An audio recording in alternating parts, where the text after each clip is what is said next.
In a world where the Nine Tails was just the beginning, what if the boy who dreamed of becoming Hokage carried the bloodline that built the hidden villages? What if Naruto Uzumaki didn't just inherit the power of the tailed beast, but awakened as the second god of shinobi? From the child who could barely make a clone, to the shinobi who commands the very forces of life itself. This is the story of how one hidden bloodline changed the fate of the entire shinobi world. This is What If Naruto Had Wood Release. The night air was thick with tension as the nine-tailed fox's roars echoed across Konoha. Minato Namikaze, the fourth Hokage, stood atop Gemabunta with his wife Kushina at his side. Her red hair whipped in a chakra-laden wind as she struggled to maintain the last threads of the seal containing the fox. "It's time," Minato said softly, his eyes on their newborn son. "We have no choice." Kushina nodded weakly, blood trickling from her lips. "My mother would be proud," she whispered. "The Senju blood in me was never strong enough to manifest. But perhaps the Uzumaki vitality combined with your mother's Senju heritage," Minato finished. "Our son carries the blood of two of the greatest clans in shinobi history." He gazed down at the infant in his arms. "Naruto will be strong enough to contain the Nine Tails and perhaps even more."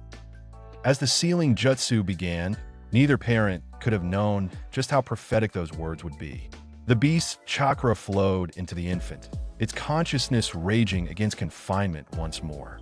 Yet deep within the newborn cells, dormant genes stirred, a heritage untapped for generations. The Senju legacy that had skipped Kushina now found fertile ground in her son's body, awakened by the trauma of the sealing and the enormous chakra now housed within him. In his last moments, Minato sealed part of his and Kushina's chakra into their son. As life faded from their bodies, Kushina's final words echoed. "The will of fire burns brightest in the forest, Naruto. Remember that." 6 years passed. Naruto Uzumaki ran through the streets of Konoha, his small feet pounding against the dirt as angry voices followed him. "Get back here, demon brat. You shouldn't be allowed to live among decent people." Tears streamed down his whiskered cheeks. He hadn't meant to knock over the merchant's cart. It was an accident. But accidents were never forgiven when it came to him. Naruto veered off the main path, diving into the undergrowth at the village's edge. He kept running, not realizing he was heading straight for Training Ground 44, the Forest of Death. The angry villagers stopped at the forest's edge, unwilling to venture into the dangerous training ground. "Let the forest have him," one spat. "Good riddance." Deep among the massive trees and twisted vines, Naruto finally stopped, collapsing against the gnarled trunk of an ancient oak. His small chest heaved with sobs. "Why do they hate me?" he whispered to no one. "What did I ever do?"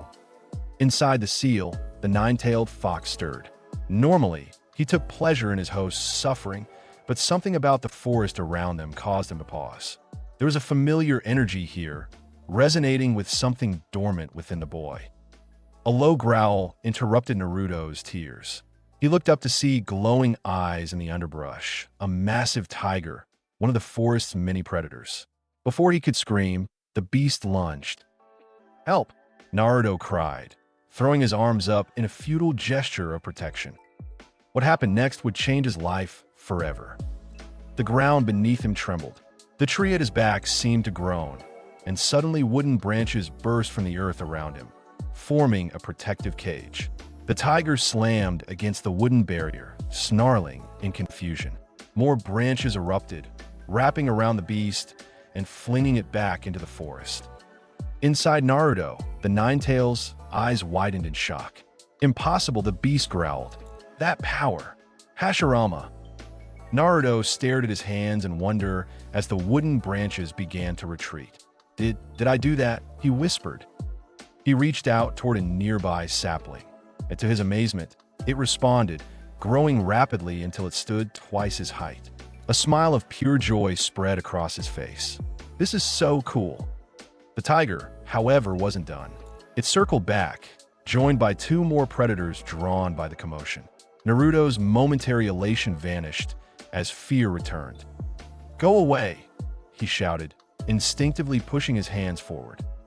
This time, massive roots erupted from the ground, twisting and expanding into thick wooden spears that drove the predators back. Trees bent at impossible angles, forming a protective dome around the boy. The forest itself seemed to be responding to his will. Within the seal, the Nine Tails watched in stunned silence. This power, it was unmistakable. The Mokuton would release the unique Kekkei Genkai of Hashirama Senju, the First Hokage, the power that had once subdued even the mighty Nine Tails. The fox wondered, how does this child possess that man's power? The extraordinary chakra expenditure soon took its toll. As the danger passed, Naruto swayed on his feet, his vision blurring.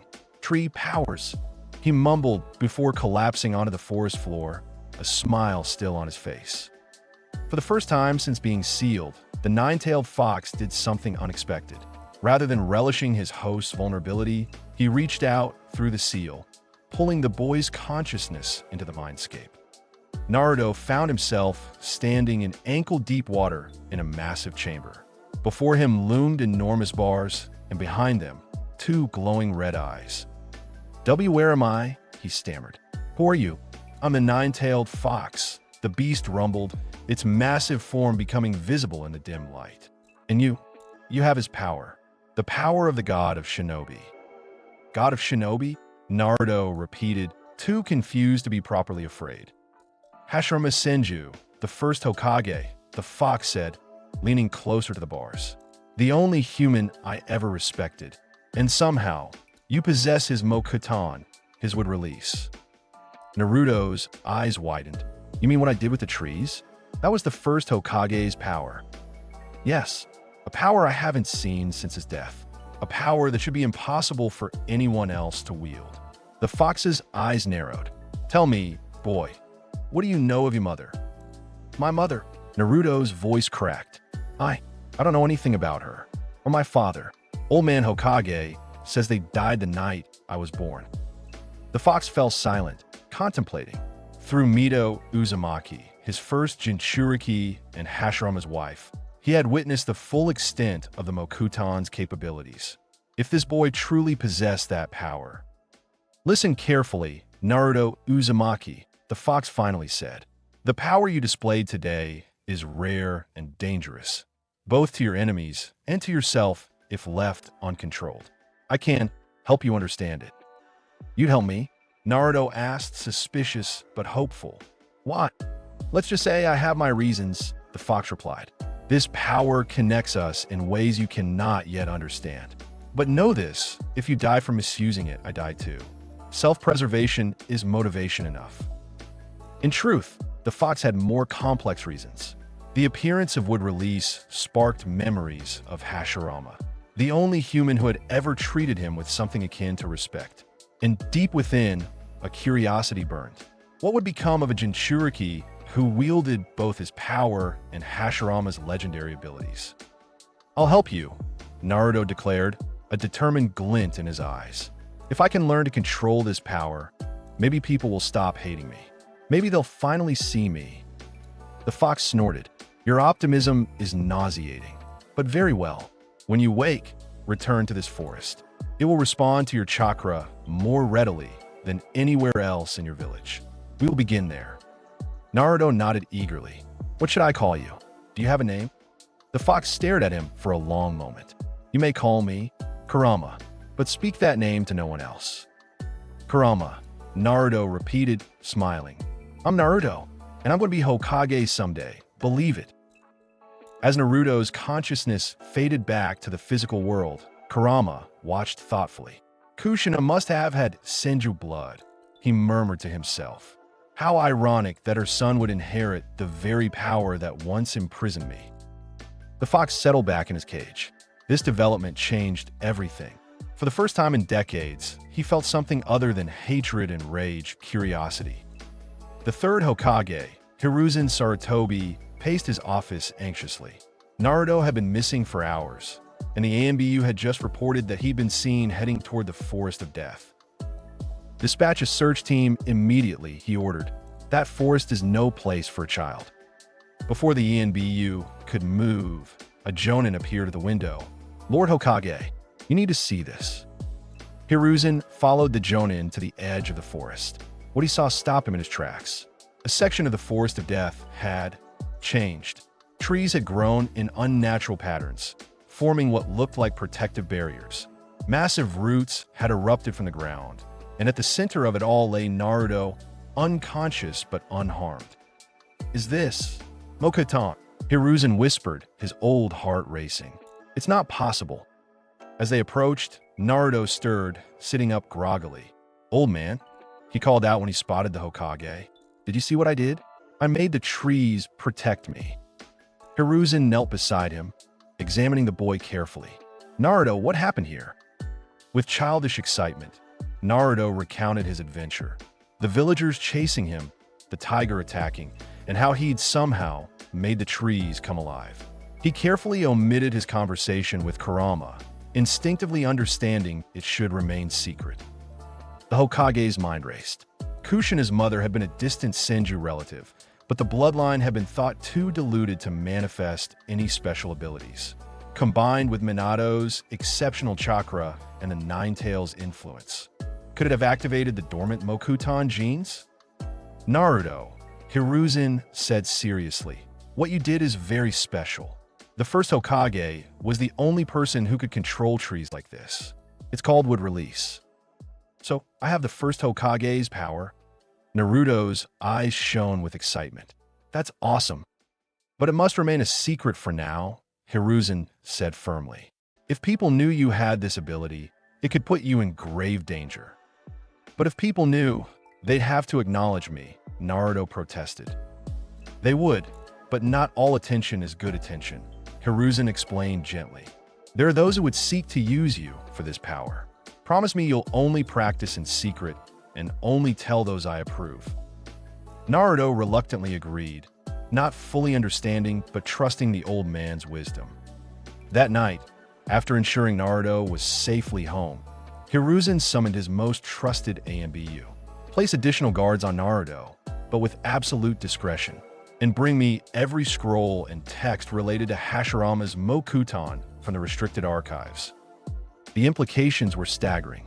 A Jinchūriki with wood release could change the balance of power among the 5 great nations. More importantly, it could change Naruto's future. Minato, Kushina, Hiruzen murmured, looking out toward the Hokage monument. Your son may become even greater than either of you imagined. Over the next year, Naruto's life transformed.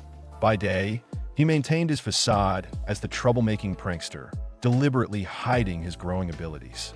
But every evening, he would sneak into training grounds or return to the Forest of Death to practice. Within his mindscape, Kurama proved to be a demanding but effective teacher.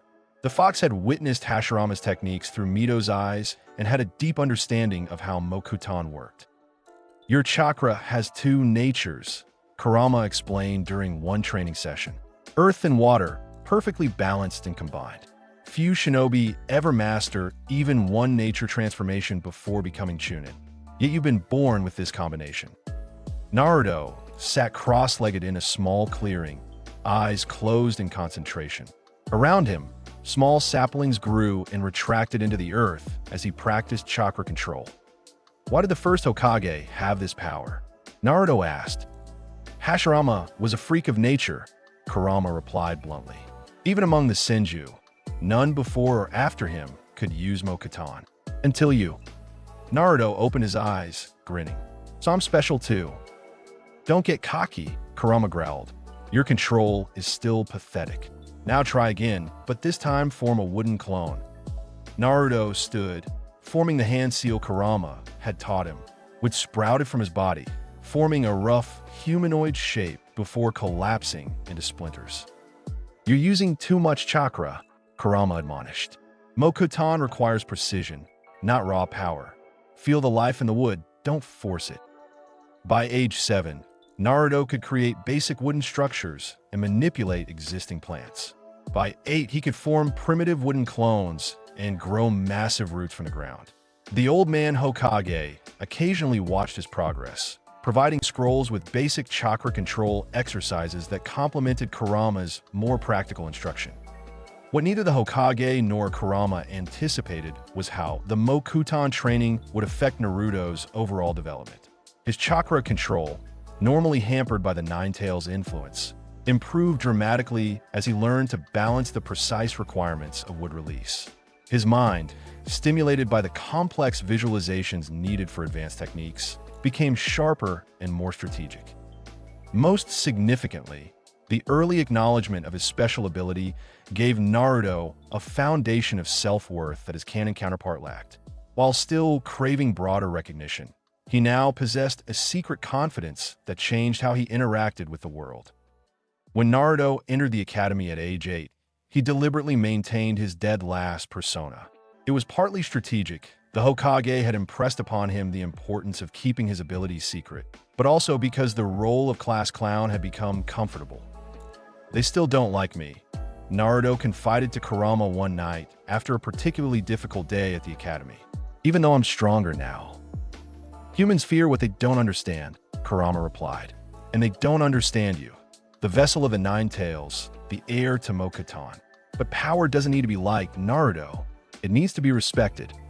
"But I want both," Naruto insisted. "I want them to respect me and like me." Kurama sighed. This stubborn optimism reminded him painfully of Hashirama. "Then become strong enough that they can't ignore you, but kind enough that they can't hate you." "Even I couldn't hate Hashirama, though I certainly tried." Naruto grinned. "Then that's what I'll do. I'll be even better than the first Hokage." Inside the seal, Kurama watched his host with grudging amusement. Perhaps, just perhaps, this human might prove interesting after all. Years passed, and Naruto's skills grew in secret. By 12, he could perform advanced Mokuton techniques that would have impressed even Hashirama himself. Yet to his classmates and teachers, he remained the talentless troublemaker, deliberately failing tests and playing pranks. Only Irika Yumino, his academy teacher, seemed to see past the facade occasionally, noticing moments of insight or skill that contradicted Naruto's dead-last reputation.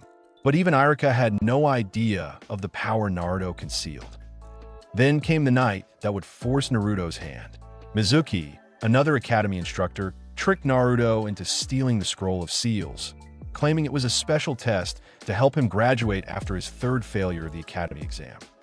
As Naruto sat in the forest examining the scroll, Kurama spoke up.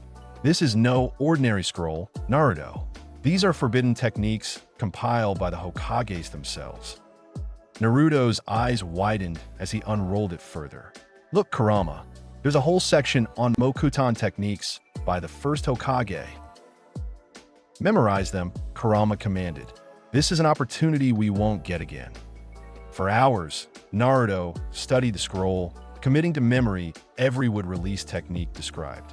The Shadow Clone Jutsu caught his attention too, a perfect complement to his existing wood clone technique. "With your chakra reserves, you could create hundreds of shadow clones," Kurama noted. "Combined with Mokuton, you'd be nearly unstoppable in battle." Naruto had just mastered the Shadow Clone Jutsu when Irika found him. The confrontation with Mizuki that followed forced Naruto's hand. When Mizuki revealed the truth about the Nine Tails and attacked Irika, Naruto could no longer hide his abilities. "Don't you dare hurt Irika-sensei," Naruto shouted, his hands forming seals faster than either Chunin could follow. The forest around them came alive. Roots erupted from the ground, wrapping around Mizuki's legs. Trees bent at impossible angles, their branches forming a cage around the traitor. What is this?" Mizuki gasped, struggling against his wooden restraints. "Wood release, smothering binding technique," Naruto said calmly, advancing toward the trapped Chunin. "And that's not all. Multi-shadow, clone jutsu." The clearing filled with hundreds of Naruto clones, each one cracking their knuckles menacingly. Irika stared in disbelief. "Naruto, you can use Mokuton, the first Hokage's technique." Naruto turned to his teacher, a sheepish smile replacing his serious expression. "Yeah, I've kind of been able to do it since I was 6. The old man made me promise to keep it secret. After Mizuki's defeat and confession, Iruka presented Naruto with his headband, officially making him a genin of Konoha. But the revelation of Naruto's abilities couldn't be contained. By morning, the Hokage was dealing with reports from AU who had witnessed the incident. It seems Naruto's secret is out. Hiru's inside, meeting with the boy in his office. At least partially. "I'm sorry, old man," Naruto said. "I couldn't let Mizuki-sensei hurt Iruka-sensei." "You did the right thing," Hiruzen assured him. "Perhaps it's time we stopped hiding your abilities completely. Though I still think we should be selective about who knows the full extent of your powers." The Hokage stroked his beard thoughtfully. "This will change your path as a shinobi, Naruto. The question is, are you ready for what comes next?" Naruto stood straight, adjusting his new headband. "I've been ready for years, believe it. I'm going to be the greatest Hokage ever. Even better than the first." Hiruzen smiled. "Then it's time to place you with your team. And I think I know just the Jonin instructor who can help you develop those special abilities of yours." Team Assignments Day arrived with a buzz of excitement. Rumors had spread about Naruto's sudden graduation despite failing the exam, though few knew the true reason. "I heard he beat up a Chunin," whispered one student. "No way," replied another. "Dead last couldn't beat a Chunin." Naruto sat quietly at his desk, ignoring the whispers. Inside, he conversed with Kurama. "Should I show them what I can really do now?" he asked. "Patience," Kurama advised. "Reveal your strength gradually. Let them underestimate you a while longer." Iruka entered the classroom and began announcing teams. When he reached Team 7, Naruto perked up. Team 7, Naruto Uzumaki, Sakura Haruno, and Sasuke Uchiha. Naruto grinned. The team assignments were the same as they would have been regardless of his hidden abilities. Sakura looked disappointed to be paired with the dead last, while Sasuke merely glanced at Naruto with indifference.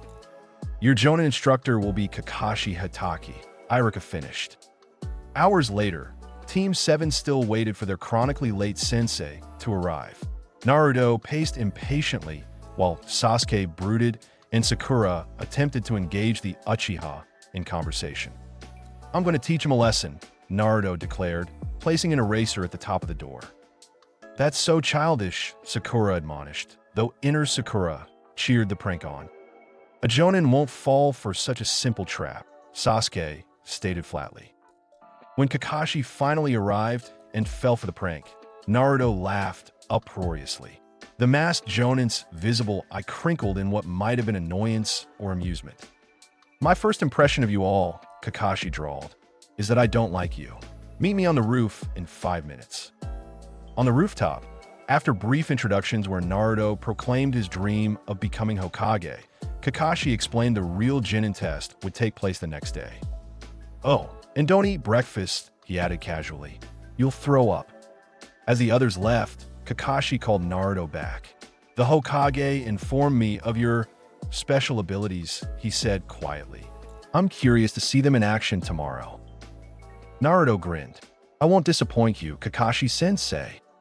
The next morning at Training Ground 3, Kakashi explained the bell test. "I have 2 bells. Whoever doesn't get a bell goes back to the academy. You have until noon." Sasuke and Sakura immediately hid, but Naruto stood his ground, facing Kakashi directly. "You know, you're a bit odd," Kakashi commented, pulling out his infamous orange book. "I'm not the only one with secrets, Kakashi-sensei," Naruto replied with a knowing smile. "Let me show you what I can do." Without warning, Naruto slammed his palms against the ground. Wood release, great forest technique. The earth beneath Kakashi erupted as wooden branches shot upward, forcing the Jonin to leap away. Where Kakashi landed, more branches burst from the ground, twisting and reaching for him like living tentacles. From their hiding places, Sasuke and Sakura watched in stunned disbelief. "What the hell?" Sasuke whispered.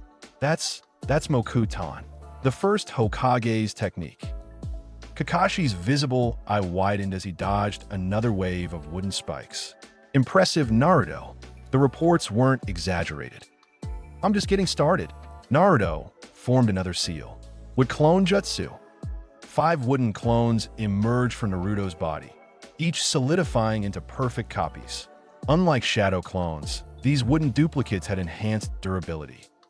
Kakashi's surprise was evident even through his mask.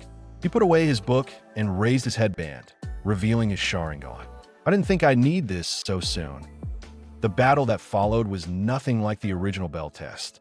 Naruto's Mokuton techniques forced Kakashi to take the confrontation seriously from start. Wooden branches pursued the Jonin relentlessly, while Naruto's clones attacked from multiple angles. Watching from the trees, Sasuke's fists clenched in frustration and disbelief. How did the dead last possess such power? And more importantly, how could he, an Uchiha elite, obtain it? Sakura's thoughts raced similarly. Everything she thought she knew about Naruto had just been shattered. This wasn't the bumbling idiot from the academy. This was a shinobi with a legendary bloodline limit. Kakashi finally managed to counter Naruto's assault with a massive fireball jutsu, burning away the wooden constructs. Not bad, Naruto, but you're still thinking like a lone fighter. What about your teammates? The comment gave Naruto pause. He glanced toward where he sensed Sasuke and Sakura hiding. After a moment's consideration, he jumped back into the tree line. Sasuke, Sakura, he whispered urgently, finding them. We need to work together. Since when can you use Mokuton? Sasuke demanded, eyes narrow with suspicion. Since I was 6, Naruto admitted. But that's not important right now. Kakashi-sensei is too strong for any of us alone. The real test is about teamwork. How do you know that? Sakura asked. Think about it. When have you ever heard of a 3-person team with only 2 passing members? Naruto explained. Besides, why would they put us in teams if we're just supposed to work individually? Sasuke studied Naruto with newfound interest. This strategic thinking didn't match the class clown he thought he knew. Fine, what's the plan? Together, they devised a strategy. Naruto would create a distraction with his wood release, Sasuke would attack with fire techniques from another direction, and Sakura would use Jinjutsu to create an opening for grabbing the bells. When they put their plan into action, Kakashi found himself genuinely challenged. Naruto's wooden constructs herded him towards Sasuke's fire attacks, while Sakura's Jinjutsu briefly disoriented him at a critical moment. Working in concert, the 3 Genin managed to snatch the bells just as the timer rang. So, who gets sent back to the academy? Kakashi asked, looking at the 2 bells in their hands. No one, Naruto declared, because the real test was about teamwork, right? Kakashi's eye crinkled in a smile. Correct. You all pass. As they celebrated, Kakashi pulled Naruto aside. The Hokage told me about your Mokuton, but seeing it in action is something else entirely. How did you figure out the true purpose of the test? Naruto tapped his temple. I've had a good teacher. He carefully avoided mentioning Kurama. Plus, the old man has been giving me scrolls about Konoha's history and the importance of teamwork. Kakashi nodded thoughtfully. Well, it seems Team 7 is going to be more interesting than I anticipated. News of Naruto's Mokuton spread quickly through Konoha's shinobi ranks. Some dismissed it as exaggeration, while others, particularly those old enough to remember Hashirama Senju, reacted with awe or suspicion. For Team 7, the revelation transformed their dynamics. Sasuke, initially dismissive of Naruto, now viewed him as a legitimate rival. Sakura found herself reassessing her opinion of the blonde shinobi, though her infatuation with Sasuke remained. Kakashi adapted their training to account for Naruto's unique abilities. While continuing to develop the team's fundamentals, he also worked with Naruto on refining his wood release techniques. Your raw power is impressive, Kakashi told Naruto during one session, but your control needs work. Hashirama could create entire forests with a single technique. Your constructs, while strong, lack that finesse. Naruto nodded seriously. I've been practicing the techniques I learned from the Scroll of Seals, but some of them are really complicated. Show me what you've mastered so far, Kakashi instructed. Naruto demonstrated several wood-release jutsu. The 4-pillar house technique, which created a small wooden shelter. The wood clone technique, which he had already shown during the bell test. And the wood locking wall, which formed a protective barrier. "I'm still working on the bigger techniques," Naruto admitted. "Like the deep forest emergence. That one's really hard." Kakashi nodded. "That's one of the First Hokage's most powerful techniques. Don't be discouraged if it takes time." Inside the seal, Kurama snorted. "He has no idea what you're truly capable of. Show him the wood dragon technique." "Not yet," Naruto replied mentally. "We agreed to reveal things gradually, remember?" Their conversation was interrupted by the arrival of their first C-rank mission, escorting the bridge builder Tazuna to the Land of Waves. What should have been a routine assignment quickly escalated when they were attacked by the Demon Brothers, missing Nin from cure to cure. "You should have told us this was really a B-rank mission or higher," Kakashi admonished Tazuna after defeating the attackers. Tazuna explained the situation with Gato, the shipping magnate who had taken over the Land of Waves. Despite the increased danger, Team 7 chose to continue the mission. As they crossed the misty waters toward the Land of Waves, Naruto sensed something through the trees on the shoreline. "There's someone watching us," he whispered to Kakashi. The Jonin nodded slightly. "Be ready." Moments later, a massive sword whirled through the air. "Everyone down," Kakashi shouted. The sword embedded itself in a tree, and atop it stood Zabuza Momochi, the demon of the hidden mist. "Kakashi the Sharingan," Zabuza growled. "Hand over the bridge builder, and I'll let you live." "Protect Tazuna," Kakashi ordered his team, raising his headband to reveal his Sharingan. "This one is beyond your level." The battle that followed was intense, with Zabuza's water clones and hidden mist technique testing Kakashi's skills. When Zabuza trapped Kakashi in a water prison, the Genin were forced to act. "We need to free Kakashi-sensei," Sasuke said, readying his kunai. "I have an idea," Naruto replied. "Cover me." While Sasuke distracted Zabuza with shuriken, Naruto placed his hands on the ground. The water beneath the surface began to churn as wooden roots spread underwater, unseen by Zabuza. "Wood release, binding roots," Naruto whispered. Suddenly, wooden tendrils erupted from the water around Zabuza, wrapping around his legs and the arm maintaining the water prison. The momentary distraction was enough for Kakashi to break free. "What the hell?" Zabuza snarled, slicing through the roots with his free hand. "A wood user?" Kakashi capitalized on the opening, engaging Zabuza in a renewed battle that ended with the missing Nin apparently killed by a hunter Nin who turned out to be his accomplice, Haku. At Tazuna's house, Kakashi collapsed from chakra exhaustion. While he recovered, he explained to the team that Zabuza was likely still alive and would return in about a week. "We need to prepare," he told them. "Starting tomorrow, we'll train to face Zabuza and his accomplice." The next day, Kakashi took them to a nearby forest for tree climbing exercises.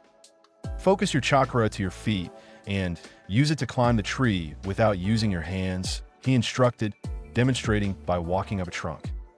Sakura mastered it quickly, while Sasuke struggled with applying the right amount of chakra. Naruto, to everyone's surprise, walked up the tree on his first attempt. "Your Mokuton training has given you excellent chakra control," Kakashi observed.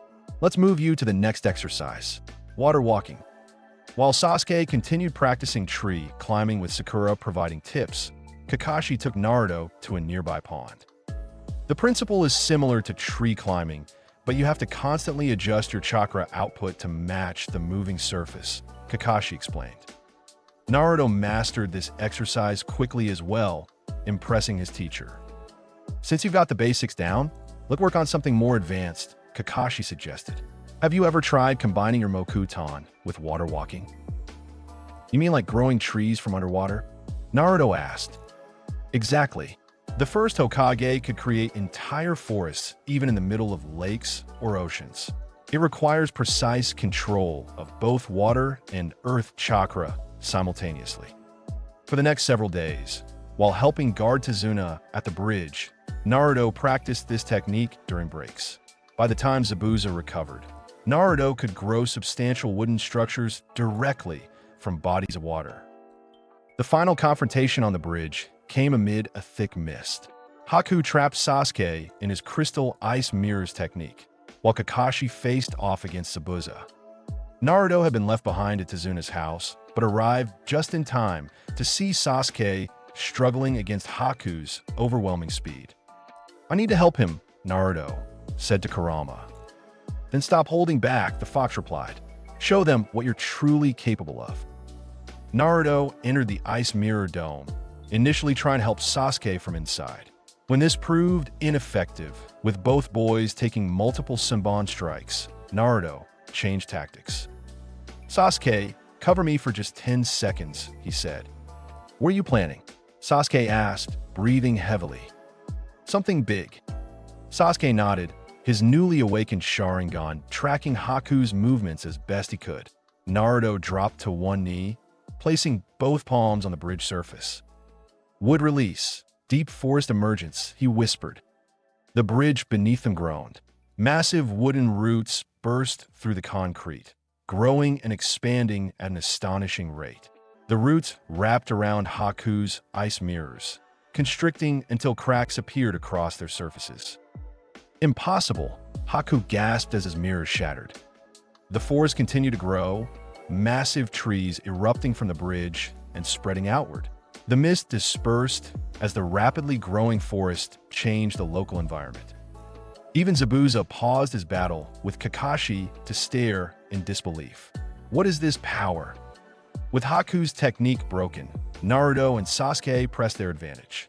Though Haku fought valiantly, he was eventually defeated. When Gato arrived with his mercenaries, intending to betray Zabuza, the missing Nin had a change of heart.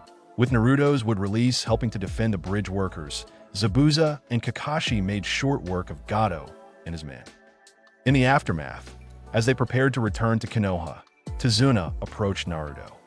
"Thanks to you, our bridge will stand stronger than ever," the bridge builder said, gesturing to where Naruto's wooden constructs had been incorporated into the bridge's structure. "We're going to call it the Great Naruto Bridge." Naruto blushed at the honor. "I just did what any Konoha shinobi would do." "No," Tazuna replied, shaking his head. "What you did was extraordinary. You brought life back to our land, literally. The trees you grew have already started bearing fruit." As Team 7 departed, Kakashi placed a hand on Naruto's shoulder. "You've grown, Naruto. Not just your Mokuton, but as a shinobi." "Thanks, Kakashi-sensei," Naruto replied, grinning. "But I've still got a long way to go to surpass the First Hokage."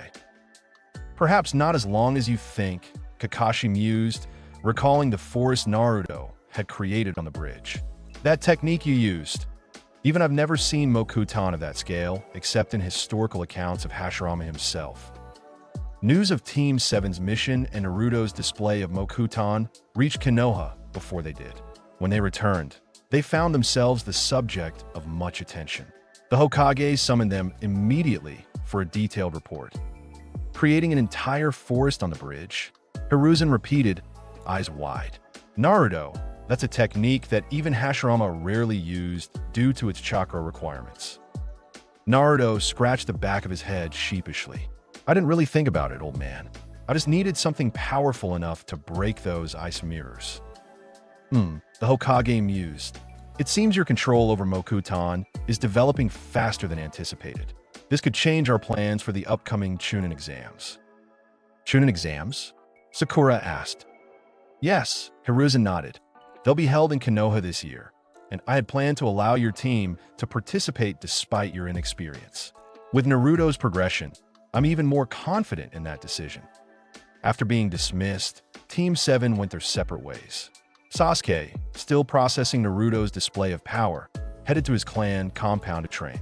Sakura went home, her mind racing with the implications of their changing team dynamics.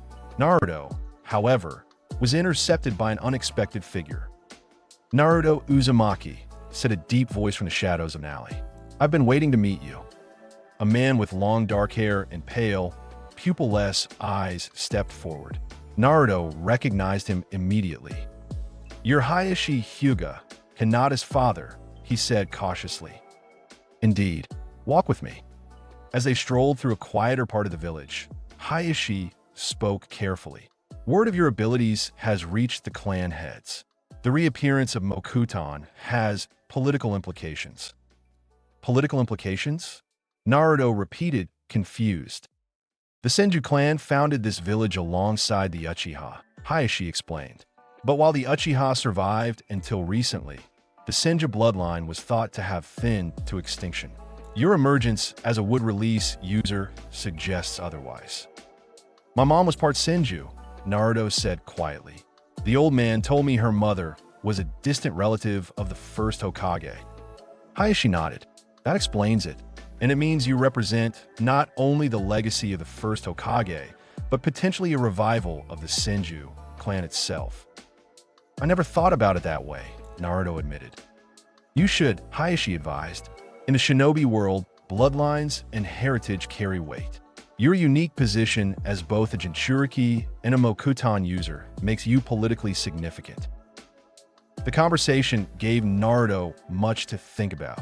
While he had focused on the combat applications of his abilities, he hadn't considered how they might affect his standing in the village hierarchy. Inside the seal, Kurama chuckled. The Hyuga sees the bigger picture. Your Mokuton makes you more than just a weapon. It makes you a potential political force. Is that why the old man kept it secret for so long? Naruto asked mentally. Partially, Kurama replied. But there's more. Mokuton users will be prime targets for other villages. Orochimaru in particular has obsessed over that power for decades. The mention of Orochimaru sent a chill down Naruto's spine. He had read about the legendary Sannin and his defection from Konoha. As the Chunin exams approached, Team 7's training intensified. Kakashi focused on improving their teamwork while continuing to help Naruto refine his Mokuton techniques. During the exams, you'll face opponents from other villages, Kakashi warned.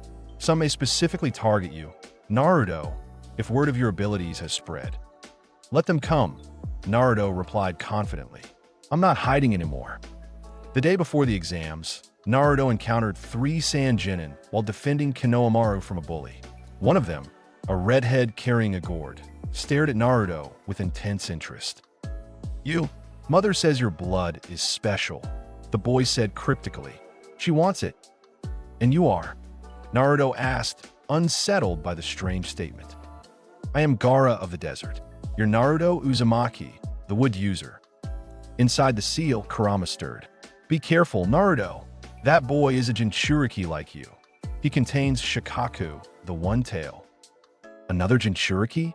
Naruto whispered. Gaara continued to stare. We will meet in the exams. Mother wants to taste your special blood. As Gaara and his siblings departed, Naruto felt a strange mixture of anticipation and dread. The Chunin exams were shaping up to be far more challenging than he had anticipated. The first phase of the Chunin exams, a written test designed to test information gathering skills, posed little challenge to Team 7. Naruto, with his improved strategic thinking, figured out the true purpose quickly and held his nerve during Ibiki's final question. It was during the second phase, set in the familiar terrain of the Forest of Death, that Naruto truly shined. As Team 7 entered the forest, he immediately felt a connection to the environment. This is where I first awakened my Mokuton, he told his teammates. I can sense everything living in this forest. That's a useful advantage, Sasuke acknowledged. Can you locate other teams? Naruto nodded, placing his palm against a massive tree trunk. There are 3 teams within half a kilometer of us, one approaching from the east. This environmental awareness proved invaluable as they navigated the dangerous forest. When a team from Amage Cure ambushed them, Naruto merely smiled and sank into the tree he was leaning against, reappearing behind their attackers. Wood release, smothering binding technique, he said calmly. The Rain Ninja found themselves completely immobilized by wooden restraints that seemed to grow directly from the forest floor. Now, about that scroll, Sasuke said with a smirk, relieving their trapped opponents of their Earth Scroll. With both scrolls in hand, Team 7 could have headed straight for the tower at the center of the forest. But a disturbing encounter changed their plans. As they rested in a clearing, Naruto suddenly stiffened. Something's wrong, he whispered. The forest itself is afraid. Before his teammates could question this strange statement, a powerful gust of wind separated them. Naruto was blown far from Sasuke and Sakura, landing roughly in a distant part of the forest. "Sasuke, Sakura," he called out, trying to reorient himself. Inside the seal, Kurama growled, "This is no ordinary attack. That chakra, it's familiar." Naruto placed his hand on a nearby tree, attempting to sense his teammates. What he felt made his blood run cold. A malevolent chakra signature moving towards Sasuke and Sakura. "I have to get back to them," he said, preparing to use the trees to transport himself. "Wait," Kurama cautioned. "That signature, it's Orochimaru." "The missing nin Sannin?" Naruto asked, alarmed. "What's he doing in the Chunin exams?" "Nothing good," Kurama replied. "Be careful, Naruto. Even with your Mokuton, Orochimaru is beyond your current abilities." Naruto used his wood release to travel rapidly through the forest, literally passing through trees and emerging from others closer to his teammates. When he finally reached them, he found Sasuke fighting a disturbing opponent, a grass ninja whose face seemed to be peeling off. "Ah, the wood user arrives," the disguised Orochimaru said, his voice sending chills down Naruto's spine. "How fortuitous. 2 legendary bloodlines in one team. Get away from them," Naruto shouted, slamming his palms into the ground. The entire section of forest came alive. Trees bent and twisted, massive roots erupted from the earth, and wooden spikes shot toward Orochimaru from every direction. The Sannin dodged with inhuman flexibility, his eyes widening with genuine interest.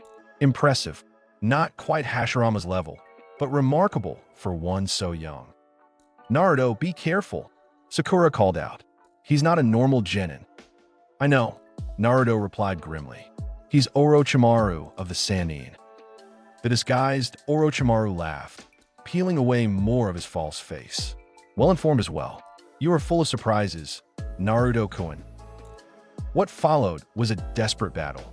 Despite their best efforts, the genin of Team 7 were hopelessly outmatched. Orochimaru toyed with them, clearly more interested in assessing their abilities than defeating them outright. When Sasuke activated his Sharingan and demonstrated his fire techniques, Orochimaru seemed pleased. When Naruto created a small forest within the forest, using his deep forest emergence on a scale that temporarily trapped even the Sannin, Orochimaru was ecstatic. "Such potential in both of you," the snake Sannin hissed. "But I think I'll focus on one prize at a time."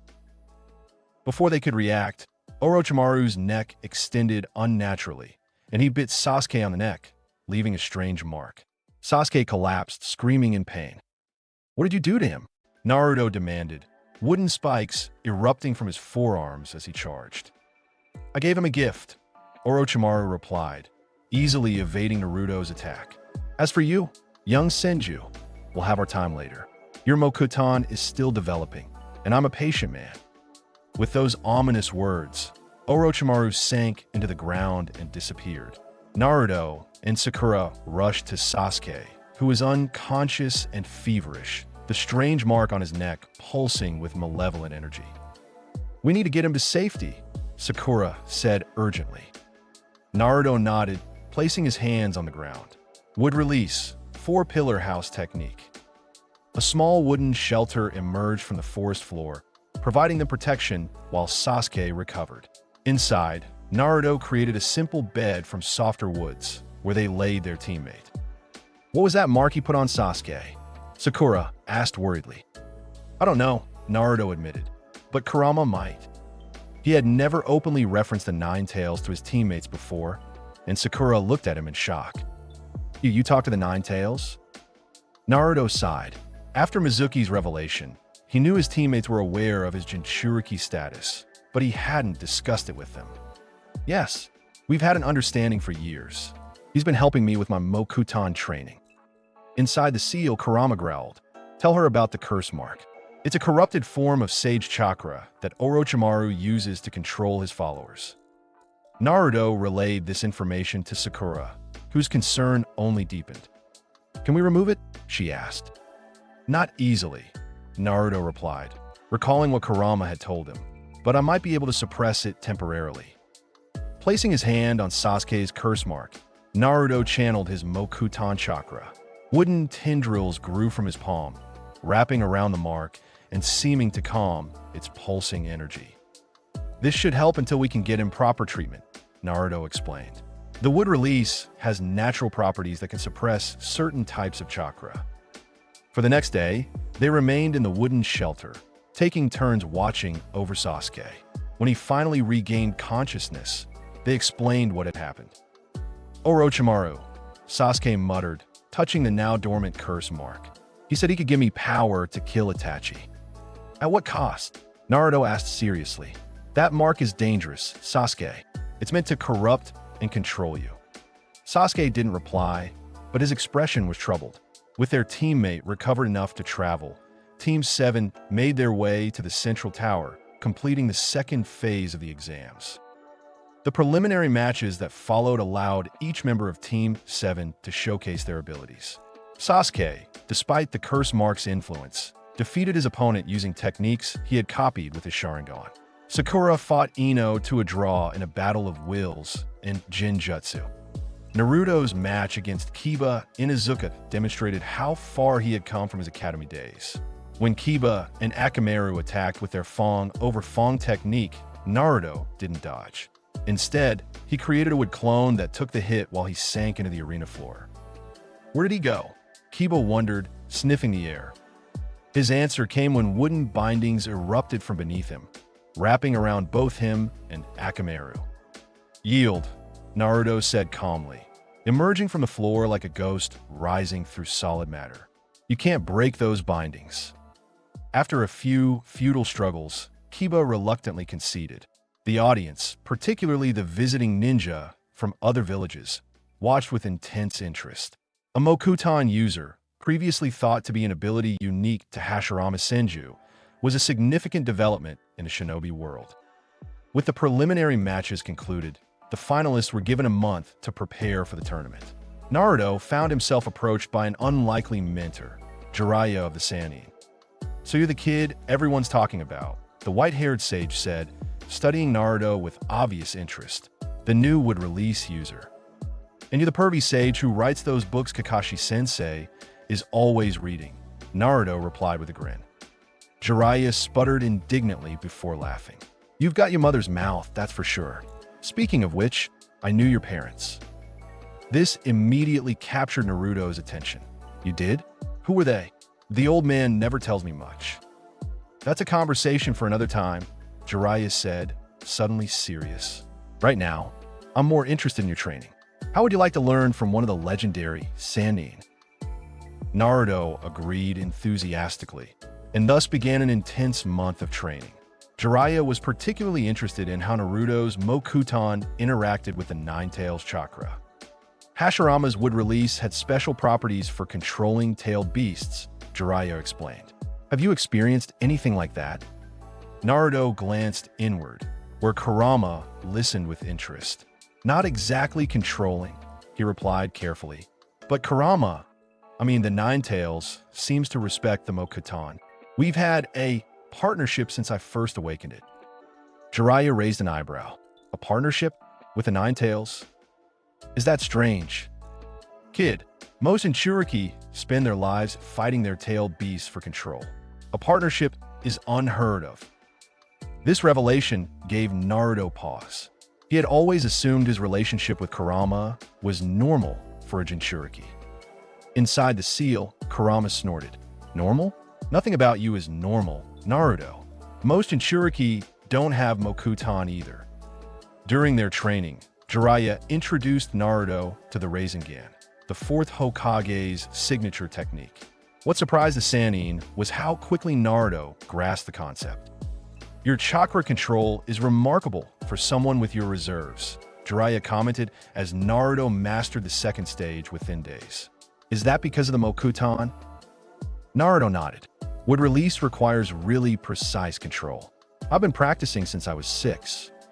By the time the tournament arrived, Naruto had not only mastered the Rasengan, but had begun experimenting with incorporating his wood release into the technique. Wood style, Rasengan, he demonstrated to an impressed Jiraiya, showing a Rasengan surrounded by swirling wooden splinters. It adds a cutting element to the impact. Ingenious, Jiraiya admitted. Your father would be proud. The day of the final tournament arrived with great anticipation. The arena was packed with spectators, including dignitaries from various nations. Naruto's first match was against Neji Hyuga, the prodigy of the Hyuga clan.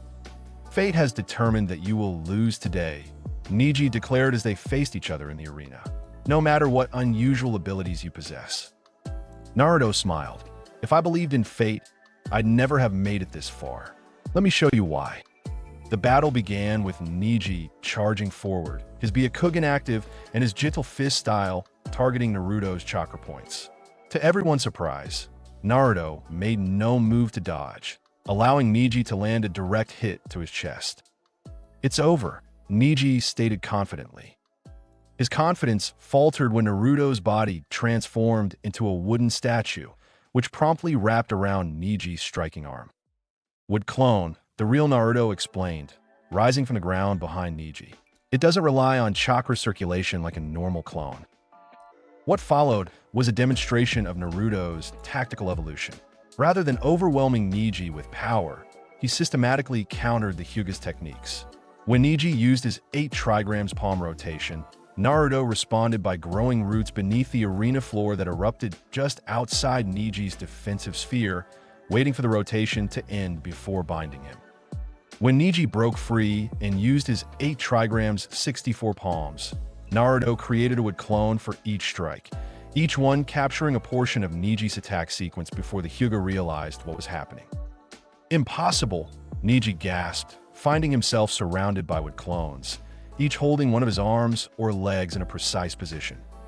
Nothing is impossible, Naruto replied, approaching his immobilized opponent, not even changing fate. Rather than delivering a final blow, Naruto placed his hand on Neji's forehead. The caged bird seal, he said softly. That's what this is all about, isn't it? Your hatred of the main branch. Neji's eyes widened in surprise. How do you know about that? I've studied a lot about Konoha's clans, Naruto explained, and I know what it's like to be marked against your will. Using the gentlest application of his Mokuton, Naruto created a small wooden seal that overlaid Neji's curse mark. This won't remove it, but it might help with the pain. Would release his properties that can soothe certain types of chakra. The gesture caught Neji completely off guard. Why would you help me? Because I don't believe anyone's fate is sealed, Naruto replied. Not yours, not mine. With that philosophical exchange, Neji conceded the match, and Naruto advanced to the next round. The tournament continued with several impressive matches. Sasuke arrived late for his battle against Gaara, showcasing new techniques he had learned from Kakashi. However, before that match could conclude, chaos erupted. Feathers fell from the sky as a genjutsu swept over the arena. Naruto, with his enhanced chakra control, quickly released it, looking up to see smoke rising from various parts of Konoha. We're under attack, Kakashi called out to his team. Sound and Sand Ninja are invading.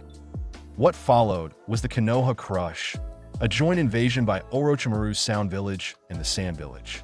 In the confusion, Gaara and his siblings fled the arena, with Sasuke in pursuit. Go after Sasuke, Kakashi ordered Naruto and Sakura. Don't engage Gaara directly if you can avoid it. As they leapt from the arena, Naruto created dozens of wood clones, sending them throughout the village to assist in the defense. His real focus, however, was catching up to Sasuke and Gaara. When they finally located them in the forest outside Konoha, the situation had deteriorated dramatically. Gaara was partially transformed, his body covered in sand that took on the appearance of Shikaku, the one-tailed beast. Sasuke was injured, having exhausted himself using Chidori. Get Sasuke to safety, Naruto told Sakura. I'll handle Gaara. Be careful, Sakura said, helping Sasuke to his feet. He's not human anymore. As Sakura retreated with Sasuke, Naruto faced Gaara alone. Inside the seal, Kurama stirred. He's losing control of Shikaku, the fox observed. This could get ugly. Any advice?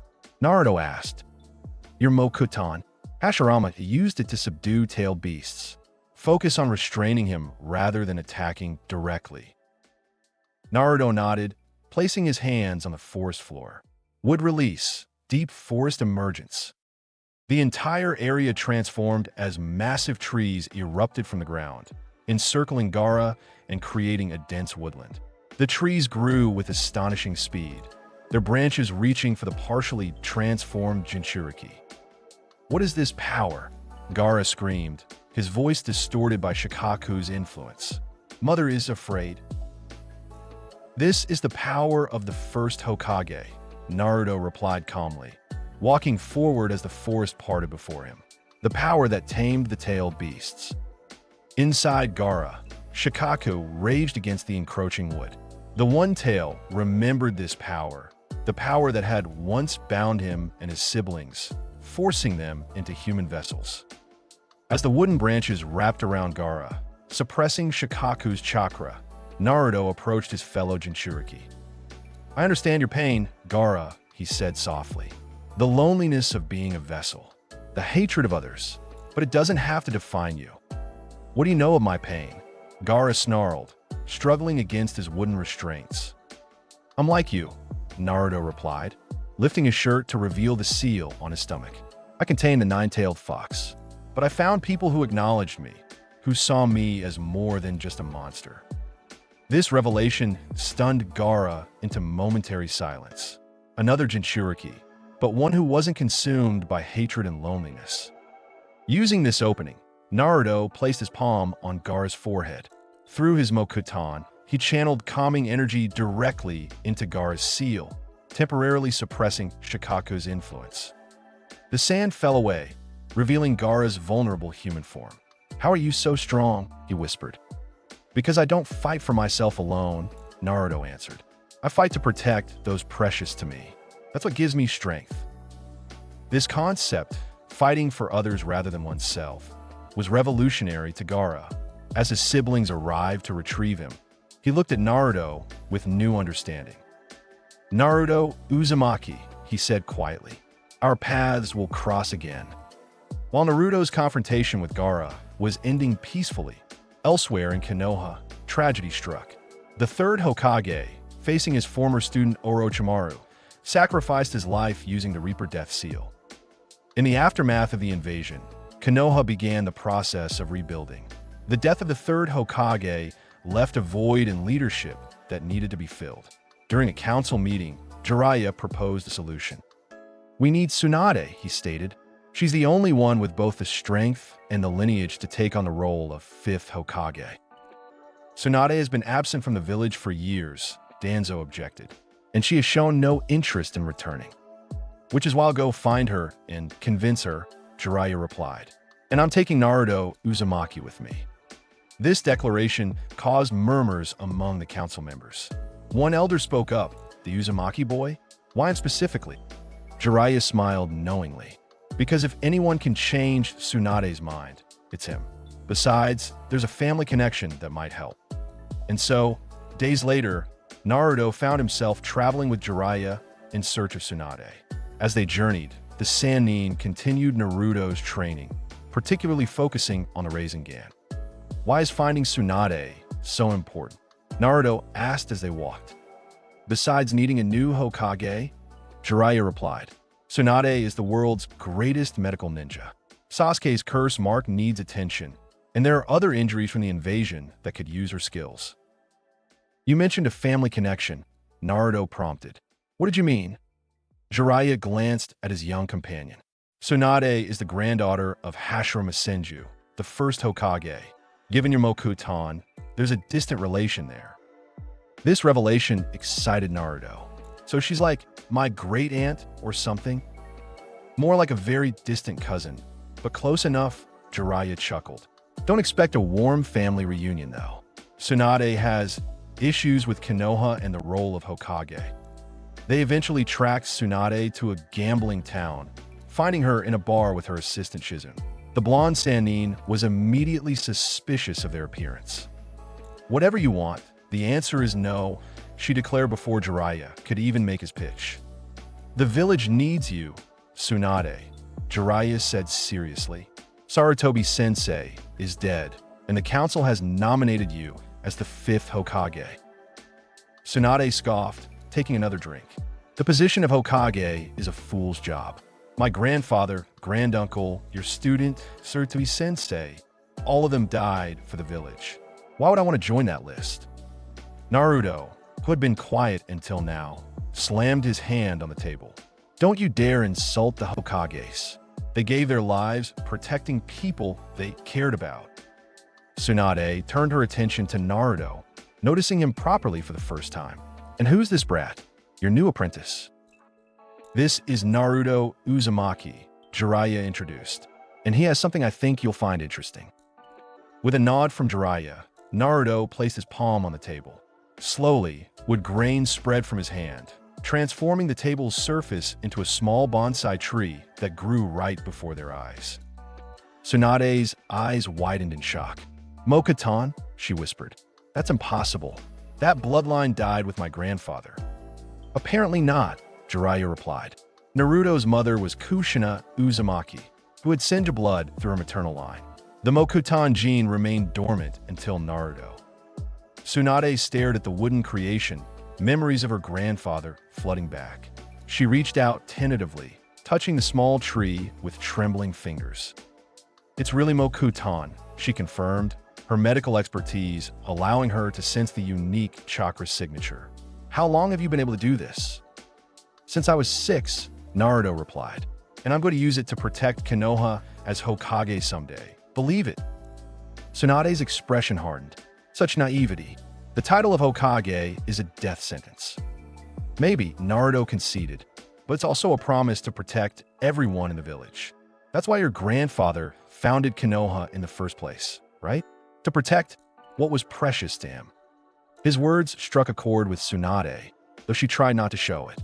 Over the next few days, as Jiraiya continued to press his case, Naruto spent time demonstrating more of his Mokuton abilities to an increasingly interested Tsunade. Your control is impressive for someone your age, she admitted reluctantly. But you lack finesse. My grandfather could create entire forests with a single technique. I can do that too, Naruto protested. I just need more practice. To prove his point, he created a more complex wooden structure, a detailed replica of the Hokage monument complete with tiny carved faces. Tsunade studied it with a professional eye. Not bad. Your chakra shaping has potential. Their relatively peaceful interlude was interrupted by the arrival of Orochimaru and his assistant Kabuto. The rogue Sannin, his arms useless due to the third Hokage's final jutsu, came with a proposal for Tsunade. Heal his arms in exchange for reviving her loved ones with the reanimation jutsu. Tsunade appeared to consider the offer, asking for a week to decide. When Orochimaru departed, Jiraiya expressed concern about her potential betrayal. She wouldn't really help him, would she? Naruto asked worriedly. Grief can make people consider options they normally wouldn't, Jiraiya replied grimly. We need to keep a close eye on her. When the appointed meeting time arrived, Tsunade indeed went to meet Orochimaru. However, rather than healing him, she attempted to kill him, having decided she could never betray Konoha and the memories of her loved ones. The ensuing battle drew Jiraiya and Naruto to the scene. What followed was a legendary confrontation between the three Sannin, with Naruto and Shizune supporting their respective mentors. During the battle, Naruto faced off against Kabuto, who proved to be a formidable opponent with his medical ninjutsu and analytical mind. So you're the wood release user Orochimaru-sama is interested in, Kabuto said, adjusting his glasses. Let's see if you live up to the hype. The fight tested Naruto's abilities to their limit. Kabuto's medical knowledge allowed him to target Naruto's chakra pathways and nerve clusters with precision. However, Naruto countered by creating wood clones that divided Kabuto's attention and using his environment to his advantage. Wood release, cutting Sprig's jutsu. Naruto called out, sending sharpened wooden projectiles at Kabuto from multiple angles. Despite Naruto's creativity, Kabuto eventually gained the upper hand, severing the tendons in Naruto's legs with a chakra scalpel. As Kabuto moved in for the killing blow, Naruto made a desperate move. Rasengan, he shouted, forming the spiraling sphere of chakra in his palm. But with a twist, Wooden splinters swirled within the Rasengan, creating a more destructive version of the fourth Hokage's technique. The wood-style Rasengan caught Kabuto off guard, slamming into his chest and sending him flying backward. The impact not only caused severe damage, but also embedded splinters throughout his body, disrupting his chakra flow and making it difficult for him to heal himself. Seeing her apprentice's ingenuity, Tsunade found herself inspired. Fighting alongside Jiraiya against Orochimaru, she recalled her grandfather's will of fire and her own duty to the village. After Orochimaru and the injured Kabuto retreated, Tsunade approached Naruto, who was struggling to stand due to his injured legs. "Let me see those," she said, kneeling to heal him. As her glowing hands repaired his severed tendons, she made her decision. "That technique you used, combining the Rasengan with your Mokuton. It was impressive." "Thanks," Naruto grinned. "I've been working on it for a while." "Your determination reminds me of someone," Tsunade said softly. "My little brother, Nawaki. He wanted to be Hokage too." After healing Naruto, Tsunade made her announcement. "Fine, Jiraiya. I'll return to the village and accept the position of 5th Hokage. Someone needs to keep an eye on this reckless Senju heir anyway." On their return journey to Konoha, Tsunade gave Naruto her grandfather's necklace, the same crystal pendant that the first Hokage had worn. "This belonged to my grandfather," she explained. "It's one of the few things I have left of him. Legend says it amplifies would release abilities." "Really?" Naruto asked, eyes wide as he accepted the gift. "Who knows?" Tsunade smiled. "But if anyone should have it, it's you." Upon their return to Konoha, Tsunade was officially installed as the 5th Hokage. One of her first acts was to examine Sasuke's curse mark, providing a more permanent suppression seal than what Kakashi had initially applied. Life in Konoha seemed to stabilize over the following weeks. Team 7 resumed missions, though they were more frequently assigned to higher-ranked tasks due to their performance during the invasion. Naruto continued to develop his Mokuton abilities under Tsunade's occasional guidance, while also training with Jiraiya when the Sannin was in the village. However, this period of relative peace was shattered when Sasuke, still haunted by his brother's actions and tempted by Orochimaru's promised power, made the decision to leave Konoha. Naruto was awakened in the middle of the night by a frantic Sakura, who explained that Sasuke had knocked her unconscious after she tried to stop him from leaving. "He's going to Orochimaru," she sobbed. "He thinks that's the only way to get strong enough to kill Itachi." "I'll bring him back," Naruto promised, "no matter what." By morning, Tsunade had assembled a retrieval team led by newly promoted Chunin Shikamaru Nara. The team consisted of Naruto, Neji, Choji, and Kiba, each selected for their unique tracking and combat abilities. As they prepared to depart, Naruto approached Tsunade privately. "Hokage-sama, I need to ask you something." "What is it, Naruto?" she replied, noting his unusually formal address. "If I have to use my full power to bring Sasuke back, am I authorized to do so?"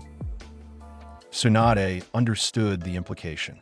Until now, Naruto had been careful about how much of his Mokuton he revealed publicly. A full display of his abilities would change how the village and the wider shinobi world viewed him. "Do what you need to do," she said firmly. "Sasuke's safety is the priority. But remember, with great power comes greater scrutiny. Are you ready for that?" Naruto nodded, determination in his eyes. "I've been hiding what I can really do for too long. If using my full power will save Sasuke from Orochimaru, then I'll accept whatever comes after." The retrieval mission quickly became complicated. The Sound Four, Orochimaru's elite guards, proved to be formidable opponents, forcing the retrieval team to split up for individual battles. One by one, Choji, Neji, and Kiba were left behind to face their respective opponents, while Naruto and Shikamaru pressed forward. When they encountered the last of the Sound Four, Taya, Shikamaru made the decision to stay behind. "Go after Sasuke," he ordered Naruto. "I'll handle her." Naruto continued alone, finally catching up to Sasuke at the Valley of the End, the historic battleground where Hashirama Senju had fought Madara Uchiha. The symbolism wasn't lost on either of them. "So they sent you," Sasuke said, standing atop the statue of Madara. "How fitting." Naruto stood on Hashirama's statue, facing his friend across the waterfall. "I'm bringing you back to Konoha, Sasuke." "I'm not going back," Sasuke replied coldly. "I need power, power that Konoha can't give me." "Orochimaru doesn't want to help you," Naruto argued. "He just wants your body as his next vessel. If that's the price for killing Itachi, so be it." What followed was a battle that echoed the historic confrontation between their symbolic predecessors. Sasuke, drawing on the power of his curse mark, unleashed techniques of increasing lethality. Naruto, determined to save his friend without killing him, relied primarily on restraint and defensive Mokuton. Wood release, cutting sprigs jutsu, Naruto called, sending sharp wooden projectiles to intercept Sasuke's fire techniques. "Is that all you've got?" Sasuke taunted, his curse marks spreading across his body. "You've been holding back all this time, hiding your true strength. Show me what you can really do." Inside the seal, Kurama stirred. "He's right, you know. You've been restraining your power out of fear of hurting him. But he's not holding back anymore." As if to prove the point, Sasuke's transformation continued, his skin darkening and hand-like wings erupting from his back as he entered the second stage of the curse mark. "This power," Sasuke exulted, feeling the dark chakra coursing through him. "This is what I need to kill Itachi." Naruto shook his head sadly. "That's not your power, Sasuke. It's Orochimaru's poison." "Then show me your power," Sasuke demanded, charging a Chidori that crackled with corrupted black lightning. In that moment, Naruto made his decision. Fine, no more holding back. Placing his hands on the stone head of Hashirama, Naruto channeled his chakra deep into the valley floor. Wood release, deep forest emergence. The entire valley transformed. Massive trees erupted from the cliffs and riverbanks, growing at impossible speeds. The forest spread in all directions, completely altering the battlefield. Within seconds, the Valley of the End had become a dense woodland that rivaled the Forest of Death in size and complexity. Sasuke stared in shock, his Sharingan recording every detail of the massive technique. This is the true power of Mokuton. But Naruto wasn't finished. As the forest settled into place, he formed a new set of hand seals. Wood release, wood dragon technique. From the forest floor rose an enormous wooden dragon, its body coiling through the trees.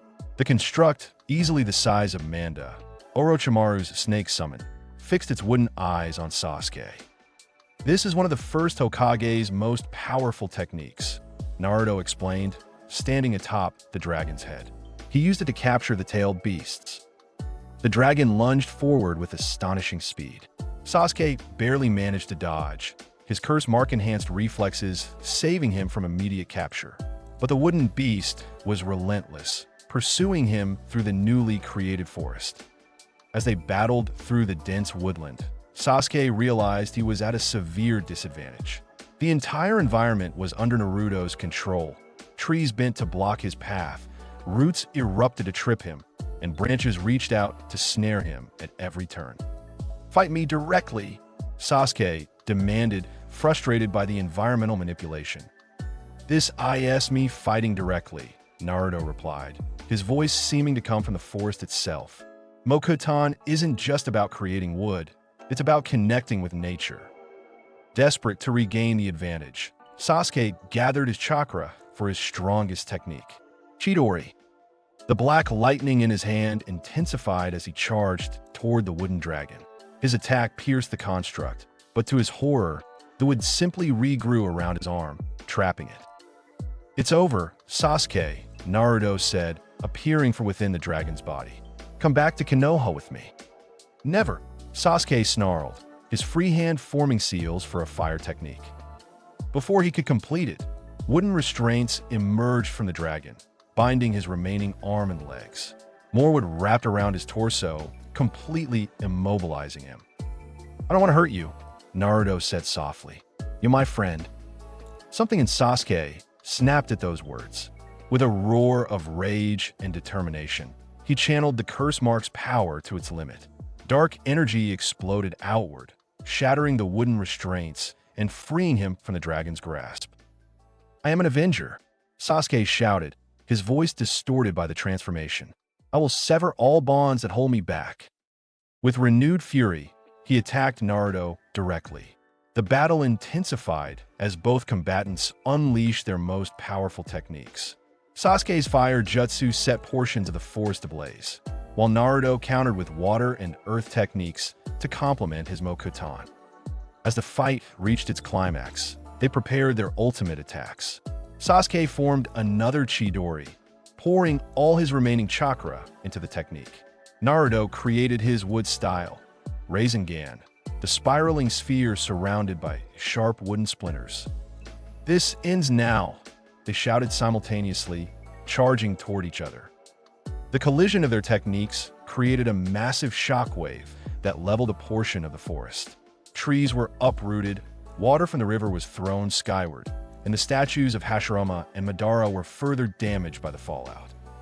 When the dust settled, both Naruto and Sasuke lay wounded but conscious on the forest floor. Sasuke's curse mark had receded, his chakra nearly depleted. Naruto, though injured, managed to stand first. "It's over," he said, approaching Sasuke. "You're coming home." Sasuke glared up at him, defiance still burning in his eyes. "This isn't over. I will have power, one way or another." Before Naruto could respond, a new presence appeared between them. Kabuto, partially recovered from their previous encounter. "Orochimaru sent me to retrieve his future vessel," Kabuto explained with a smirk. "It seems I arrived just in time." "You're not taking him," Naruto declared, preparing to fight despite his exhaustion. Kabuto adjusted his glasses. "I don't need to fight you. I just need to distract you." From a surrounding forest emerged several sound ninja, each bearing curse marks of their own. They attacked from multiple directions, forcing Naruto to defend himself while Kabuto grabbed the weakened Sasuke. "Next time we meet, Naruto-kun, it will be under very different circumstances," Kabuto called out as he retreated with Sasuke. "Orochimaru-sama has plans for both the last Uchiha and the wood release user." Despite his desperate efforts to pursue them, Naruto was overwhelmed by the sound ninja. By the time Kakashi arrived on the scene, Kabuto and Sasuke were long gone. "I failed," Naruto said bitterly, looking at the devastated valley around them. The forest he had created remained, though much of it was damaged from the battle. "I couldn't bring him back." Kakashi placed a hand on his student's shoulder. "You did everything you could, more than anyone could have expected. It wasn't enough." As they returned to Konoha, meeting up with the other retrieval team members who had been rescued by the backup squad of Jonin, Naruto made a silent vow. He would grow stronger, strong enough to bring Sasuke back, strong enough to protect everyone precious to him. In the Hokage's office, Naruto gave his report to Tsunade. The massive forest he had created at the Valley of the End would stand as testament to his power for years to come, a power that could no longer be hidden. "The Akatsuki will be more interested in you than ever now," Tsunade warned him. "Not just as a Jinchūriki, but as a Mokuton user of unprecedented potential." "Let them come," Naruto replied with quiet determination. "I'll be ready." After leaving the Hokage Tower, Naruto found Sakura waiting for him. Her eyes were red from crying, but there was a steely determination in her gaze. "You couldn't bring him back," she stated rather than asked. "Not this time," Naruto admitted. "But I promise you, Sakura, I will bring Sasuke home." "No," she replied, surprising him. "We will bring him home. I want to get stronger too, Naruto. Strong enough to stand beside you next time." Naruto smiled, recognizing the resolve in her eyes. "Then we'll both get stronger." As they walked through the village, citizens and shinobi alike watched them pass, whispering about the wood release user and the second coming of Hashirama. The secrecy surrounding Naruto's abilities was gone, replaced by a new kind of attention, part awe, part wariness, part expectation. That evening, Naruto stood atop the Hokage monument, looking out over the village. The first Hokage's necklace gleamed in the setting sun as he touched it thoughtfully. "What will you do now?" Kurama asked from within the seal. "Train, grow stronger, master everything the first Hokage could do, and then create my own techniques," Naruto replied. Sasuke is with Orochimaru. The Akatsuki are hunting Jinchūriki, and war is coming. I need to be ready. As if in response to his resolve, small wooden shoots began growing from the stone beneath his feet, tiny saplings reaching toward the sky. Jiraiya offered to take me on a training journey, Naruto continued. 3 years away from the village to master my abilities without Akatsuki interference. And will you go? Kurama asked, though he already knew the answer.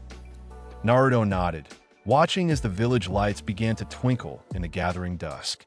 I'll go, and when I return, I'll be strong enough to protect everyone, strong enough to bring Sasuke back, strong enough to face Akatsuki. In the darkening sky, clouds gathered on the horizon, a storm approaching. But Naruto Uzumaki, heir to the wood release, Jinchūriki of the nine-tailed fox, and future Hokage of Konoha, faced it without fear. The path ahead would be difficult, filled with dangers he could scarcely imagine. But with the legacy of Hashirama Senju flowing through his veins and the power of Kurama at his disposal, he would forge his own destiny. The era of the new wood release user had begun. Dawn broke over the land of waves as Naruto Uzumaki stood at the edge of the great Naruto Bridge, gazing at the massive woodland that had consumed much of the Valley of the End. Though he had left 3 years ago, his power remained etched into the landscape, a forest where there had once been only stone and water.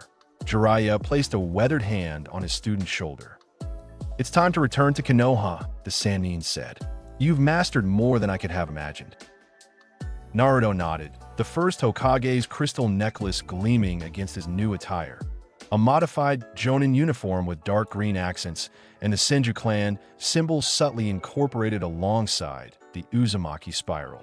His appearance had changed dramatically, taller, more muscular, with longer blonde hair framing a face that had lost its childish roundness. But the most striking difference was in his eyes, deep blue pools that reflected an ancient wisdom far beyond his 17 years. I'm ready, Naruto replied, his voice deeper than before. Kurama says Akatsuki has begun moving again. Inside his mindscape, the nine-tailed fox no longer dwelled in a cage, but resided in a vast woodland sanctuary, a manifestation of their complete partnership. They'll target the one tail first, Kurama rumbled. Your friend Gaara is in danger. The journey back to Konoha took mere days, though they could have arrived sooner had Naruto utilized his full abilities. Jiraiya had insisted on a traditional approach, wanting his student to reflect on his return. As they approached the massive gates, Naruto sensed the changes in his home before seeing them. New structures, different chakra signatures, the subtle shifts in the environmental energy that only a master would release could detect. Kotetsu and Izumo, the eternal gate guards, nearly dropped their clipboards when they recognized him. And Naruto, is that you? Naruto smiled. It's been a while. Word of his return spread rapidly through the village. By the time he reached the Hokage Tower, a crowd had gathered, whispering and pointing. Many remembered the boy who had created a forest at the Valley of the End. Others had heard the rumors of his training with Jiraiya, of the Senju heir who had mastered techniques thought lost with Hashirama's death. Tsunade awaited him in her office, trying and failing to maintain a professional demeanor. As soon as the door closed, she embraced him fiercely. Welcome home, Brad. Good to be back, Granny Tsunade. Naruto replied with a grin, using the old nickname despite his newfound maturity. The Hokage stepped back, assessing him with clinical precision. You've changed, she observed. The reports Jiraiya sent barely captured it. Your chakra signature. She trailed off, a flicker of astonishment crossing her features. It reminds me of my grandfather's. I've mastered everything Jiraiya-sensei could teach me, Naruto said modestly. And Kurama has been an excellent partner. Tsunade's eyebrows rose at the casual mention of the Nine Tails by name. I see. She exchanged a meaningful glance with Jiraiya before turning serious. Unfortunately, your homecoming must be brief. We've received disturbing news from Sunagakure. The Kazekage has been abducted by Akatsuki. Gaara, Naruto's expression hardened. When do we leave? Team Kakashi will depart immediately, Tsunade replied. Sakura and Kakashi are already preparing. The reunion with his former teammates was brief but emotional. Sakura had blossomed into a formidable medical ninja under Tsunade's tutelage, while Kakashi remained outwardly unchanged, though his visible eye widened slightly at Naruto's transformed presence. "Naruto," Sakura breathed, embracing him. "You've grown so much." "So have you," he replied warmly, sensing the enhanced strength in her chakra. "Still no word from Sasuke?" A shadow crossed her face. Nothing concrete. Rumors that he's completed his training with Orochimaru. She hesitated. That he's hunting Itachi. Naruto nodded, absorbing this information. "We'll bring him home," he promised, "after we save Gaara." The journey to Sunagakure was accomplished at unprecedented speed. Where once Team 7 would have traveled for days, Naruto now facilitated their movement through a technique he had developed during his training. Would release Forest Path Network.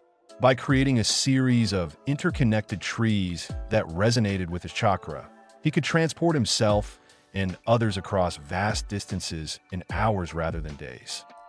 "This is remarkable," Kakashi commented as they emerged from a massive tree just outside Suna's borders. "I've never seen wood release used for transportation on this scale."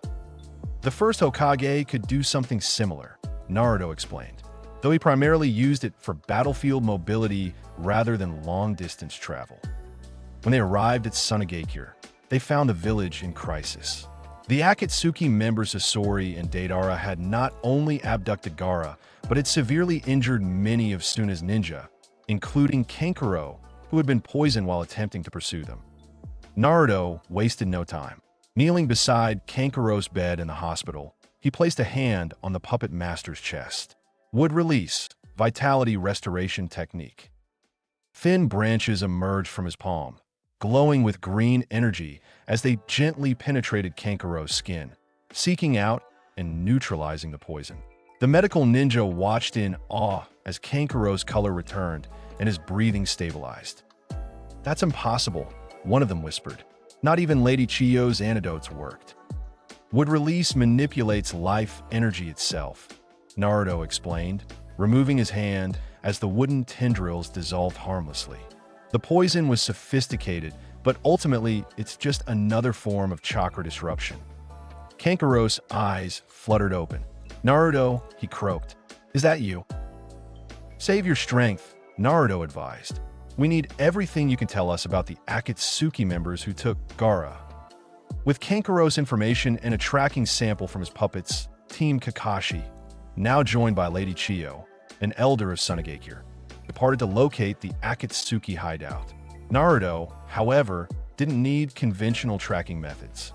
Placing his hand on the desert floor, he closed his eyes in concentration. Would release, seeking roots technique.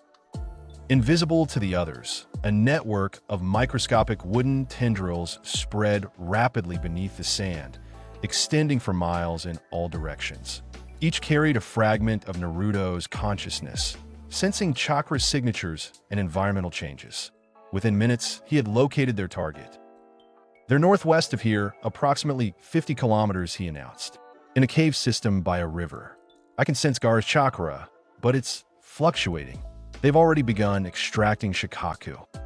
Lady Chiyo stared at him with newfound respect. "Such sensory ability. You truly are Hashirama's heir." When they arrived at the Akatsuki hideout, they found a massive boulder blocking the entrance, sealed with a complex 5-point barrier jutsu. Kakashi began analyzing it, but Naruto stepped forward confidently. "Allow me," he said, placing both palms against the stone. "Would release, barrier disruption roots." Wooden tendrils as thin as hairs emerged from his hands, seeping into the microscopic cracks in the boulder. They spread throughout the structure, following the chakra pathways of the barrier seal. Within moments, the tendrils reached the distant tags maintaining the barrier, simultaneously disrupting all 5 points from within. The boulder crumbled, revealing the cave beyond, where Deidara and Sasori stood protectively before Gaara's motionless body. Behind them, the spectral forms of other Akatsuki members flickered in a holographic jutsu. Impossible, one of the projections muttered. He breached our barrier in seconds. Naruto Uzumaki, another projection, seemingly the leader, observed. The Nine-Tails Jinchūriki would release. This complicates matters. Deidara smirked, clearly unimpressed. A Jinchūriki who plays with trees? I'll show you true art, ya. He thrust his hands into his clay pouches, but before he could mold a single explosive, the ground beneath him erupted. Would release, binding Root's prison. Massive wooden roots shot upward, encasing both Akatsuki members in seconds. But Deidara had already prepared a clay bird, which snatched Gaara's body and flew toward the exit. I'll handle this, Naruto told his team calmly. Forming a complex sequence of hand seals, he took a deep breath. Would release, would golem technique.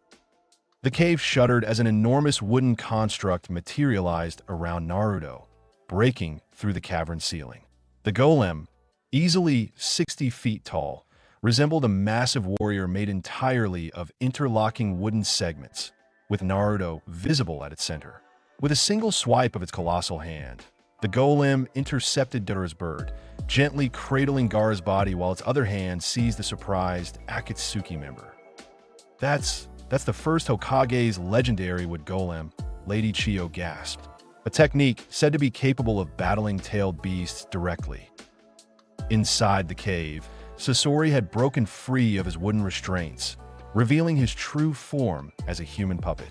Impressive boy, the puppet master acknowledged. But can your wood stand against my poison? Kakashi stepped forward. Focus on saving Gaara, he told Naruto. Sakura and I will handle Sasori with Lady Chiyo. Nodding, Naruto directed the wood golem away from the cave, carrying both Gaara and the struggling Deidara to a clearing by the river, setting Gaara down gently. He turned his attention to the Akatsuki member trapped in the golem's wooden fist.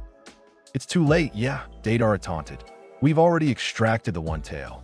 Your friend is dead. Naruto's expression remained calm as he dismissed the wood golem, allowing it to dissolve back into natural energy while maintaining a smaller wooden restraint around Deidara. Kneeling beside Gaara, he placed one hand on his friend's chest and the other on the ground. Wood release, soul tethering cradle.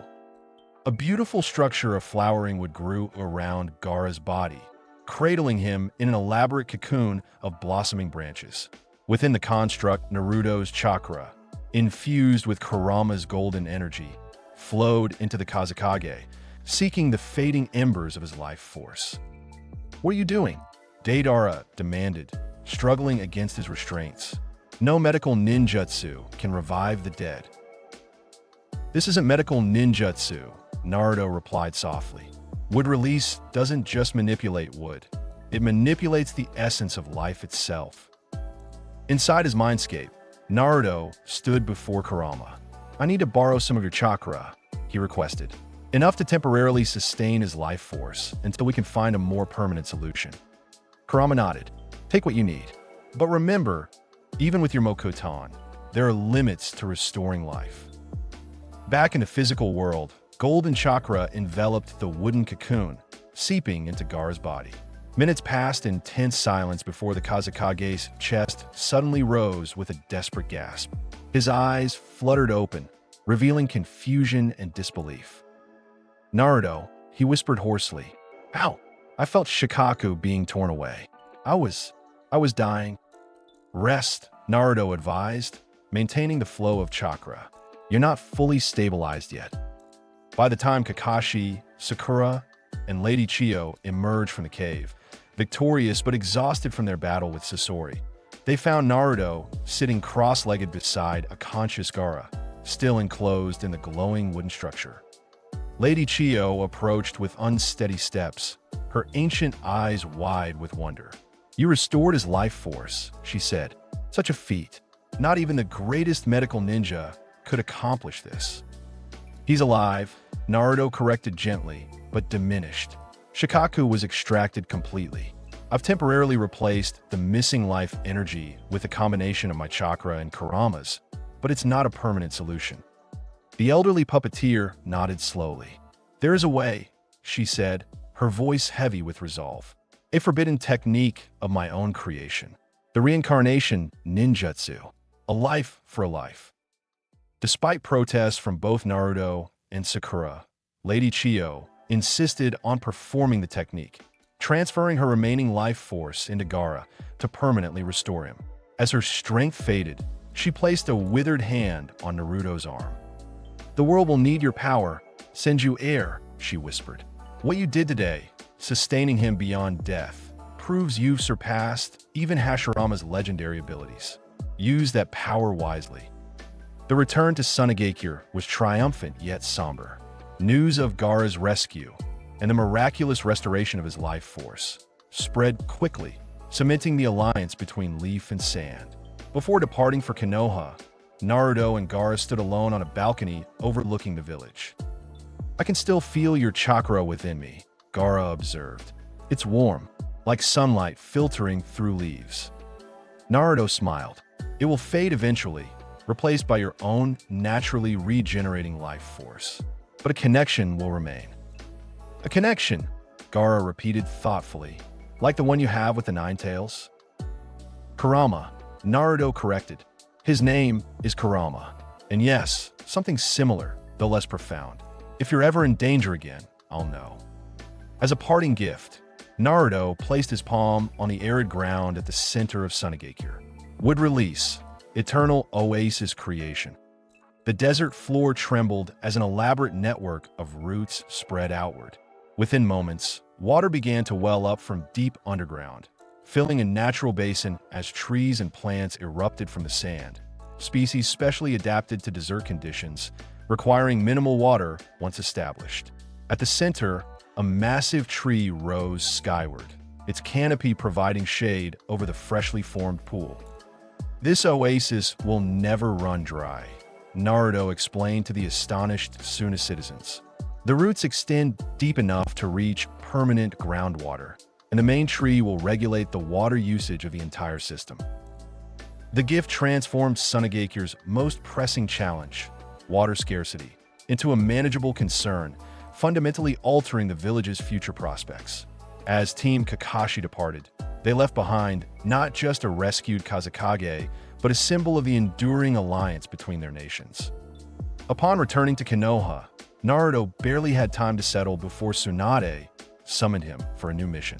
Intelligence had identified an opportunity to potentially infiltrate Orochimaru's organization through a spy at the Tenchi Bridge. The mission would reunite Team Kakashi, with one substitution: a shinobi named Sai replacing Sasuke, and a temporary captain named Yamato filling in for Kakashi, who was still recovering from overusing a Sharingan. Naruto's meeting with Yamato proved particularly interesting. The older shinobi, a former AMBU operative, possessed a diluted form of wood release, artificially created by Orochimaru through experiments with Hashirama cells. "I never expected to meet another wood release user," Yamato admitted during their first training session, "let alone one who has surpassed the original." "I wouldn't say I've surpassed Hashirama," Naruto replied modestly, though Kurama snorted in disagreement within his mindscape. "You're being needlessly humble," the fox chided. "You've mastered techniques that Hashirama himself struggled with." To demonstrate their respective abilities, Yamato created a small wooden structure, a modest house complete with functional doors and windows. It was an impressive display of technical skill and chakra control. In response, Naruto placed a single finger on the ground. Wood release, instant forest complex. The earth rumbled as dozens of fully formed trees erupted around them, their branches interweaving to create an intricate, multi-tiered structure complete with flowing water features, blooming flowers, and functional living spaces integrated harmoniously with the natural elements. The entire creation, covering nearly an acre, manifested in seconds rather than the minutes Yamato's much smaller construct had required. "Extraordinary," Yamato breathed, examining the complex. "The chakra control required for this level of detail at this scale and speed, it's beyond anything I could achieve with a lifetime of training." Naruto shrugged. "It's easier when you're working with the natural energy already present in the environment. Your approach forces the wood to form. Mine encourages it." The mission to the Tenchi Bridge quickly deviated from its intended course when Orochimaru himself appeared instead of his spy. The Sannin's eyes widened with undisguised interest when he recognized Naruto. "The would-release Jinchūriki," he hissed delightedly. "How you've grown. Your power has developed even more impressively than Sasuke-kun's." "Where is Sasuke?" Naruto demanded, stepping forward as wooden roots began unconsciously spreading from his feet across the bridge. Orochimaru's smile widened. "Why? Preparing to become my new vessel, of course. Though I must admit, after sensing your current abilities, I'm reconsidering my options. Sasuke's Sharingan is magnificent, but your Mokuton, it surpasses even Hashirama's." The mention of using Sasuke as a vessel triggered Naruto's rarely seen anger. The wooden roots covering the bridge suddenly thickened and accelerated, racing toward Orochimaru with lethal intent. "Would release, deep forest emergence," Naruto stated calmly, despite the fury evident in his eyes. The technique, one of Hashirama's most devastating, transformed the entire area. Massive trees erupted from the ground, growing at impossible speeds, their branches and roots interweaving to create an inescapable wooden prison around Orochimaru.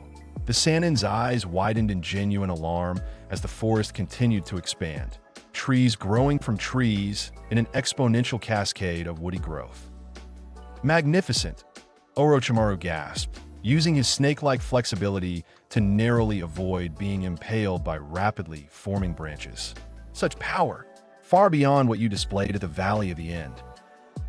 Yamato and Sakura watched in awe from a safe distance as the technique continued to spread, covering several square kilometers in seconds. Within the wooden labyrinth, Naruto pursued Orochimaru with cold determination, branches and roots responding to his slightest thought. "Would release, would dragon technique," he intoned, forming new seals. A massive serpentine form coalesced from the surrounding forest, its wooden body larger than Manda, Orochimaru's most powerful summon. The dragon pursued the Sannin relentlessly, absorbing his chakra wherever its jaws or body made contact. Realizing the severity of his situation, Orochimaru attempted a strategic retreat, only to find his escape routes repeatedly cut off by new growth. In desperation, he summoned Manda, hoping the giant snake could provide an escape route by bursting through the forest canopy. It was a miscalculation. The moment Manda materialized, 3 additional wood dragons emerged from the forest floor, coiling around the massive snake and restraining it effortlessly. Manda's struggles gradually weakened as the wooden constructs drained its chakra. "Impossible!" the snake hissed before disappearing in a cloud of smoke, returning to the summoning realm to recover. Deprived of his most powerful summon, and with his chakra being steadily drained, Orochimaru made a final, desperate gambit. Dislocating his jaw, he regurgitated a new body for himself, a technique that allowed him to escape even the most dire situations. But Naruto had anticipated this. The moment Orochimaru's new form emerged, it was encased in a special variant of his wood technique, would release, cellular suppression prison. The wooden restraints operated on a microscopic level, infiltrating Orochimaru's cells to prevent further transformations. "You've lost, Orochimaru," Naruto stated, approaching the immobilized Sannin. "Tell me where Sasuke is, and I might let you live." For the first time, genuine fear flickered across Orochimaru's serpentine features. "Such power," he whispered. "Not even Hashirama in his prime could manipulate wood at the cellular level." Before Naruto could extract the information he sought, an explosion rocked the forest as Kabuto arrived with reinforcements, including a 4-tailed ninja that Naruto recognized as a member of the Sound Four. Using the distraction, Kabuto managed to free Orochimaru with a specialized medical technique that temporarily neutralized the wooden restraints at a cellular level. "We will meet again, Naruto-kun," Orochimaru promised as he retreated. "Perhaps under different circumstances. After all, we both seek Sasuke, though for very different reasons." Despite the Sannin's escape, the mission wasn't a complete failure. The forest Naruto had created remained, a permanent testament to his power and a valuable outpost for Konoha in a strategically important location. More significantly, they had discovered through Sai, who had initially been working undercover for Danzo, that Sasuke was being held at a nearby hideout. Following this intelligence, Team Kakashi infiltrated Orochimaru's base, navigating through an elaborate labyrinth until they detected Sasuke's chakra signature.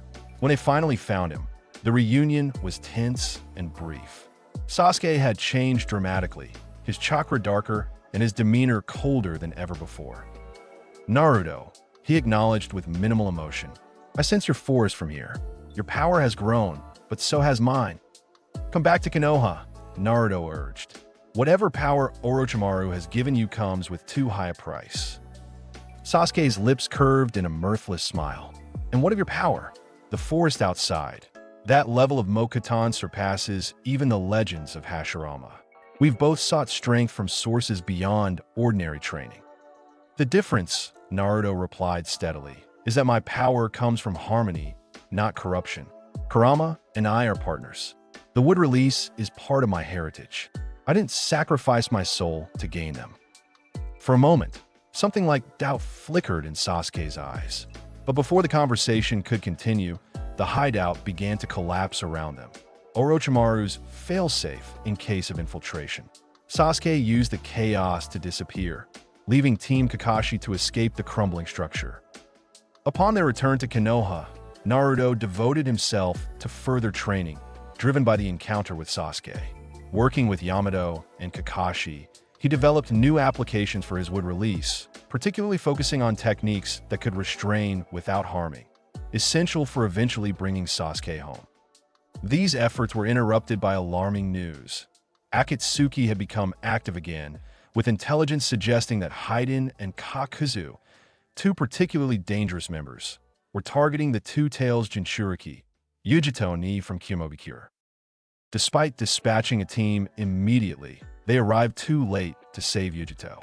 However, tracking the Akatsuki pair led to an unexpected encounter with a team from Konoha led by Asuma Sarutobi, who were engaged in battle with the immortal duo. Naruto's arrival changed the dynamics instantly. Assessing the situation with a glance, he noted Asuma's severe injuries and his team's exhaustion. Without hesitation, he stepped between the Konoha shinobi and their attackers. "Would release several thousand hands," he announced calmly. The technique, Hashirama's signature and most visually dramatic, had not been seen in the shinobi world for generations. Behind Naruto materialized a colossal wooden statue with a multitude of arms arranged in ascending rows, creating the impression of a thousand-armed deity of enormous proportions. "What the fuck is that?" Haiden exclaimed, his ritual temporarily forgotten as he stared up at the wooden colossus. Kakuzu, the more experienced of the pair, paled visibly. "The thousand-armed cannon," he whispered. "Hashirama Senju's ultimate technique." "But how?"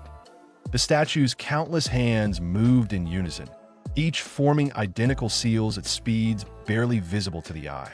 Naruto, standing at its base, channeled chakra through the enormous construct.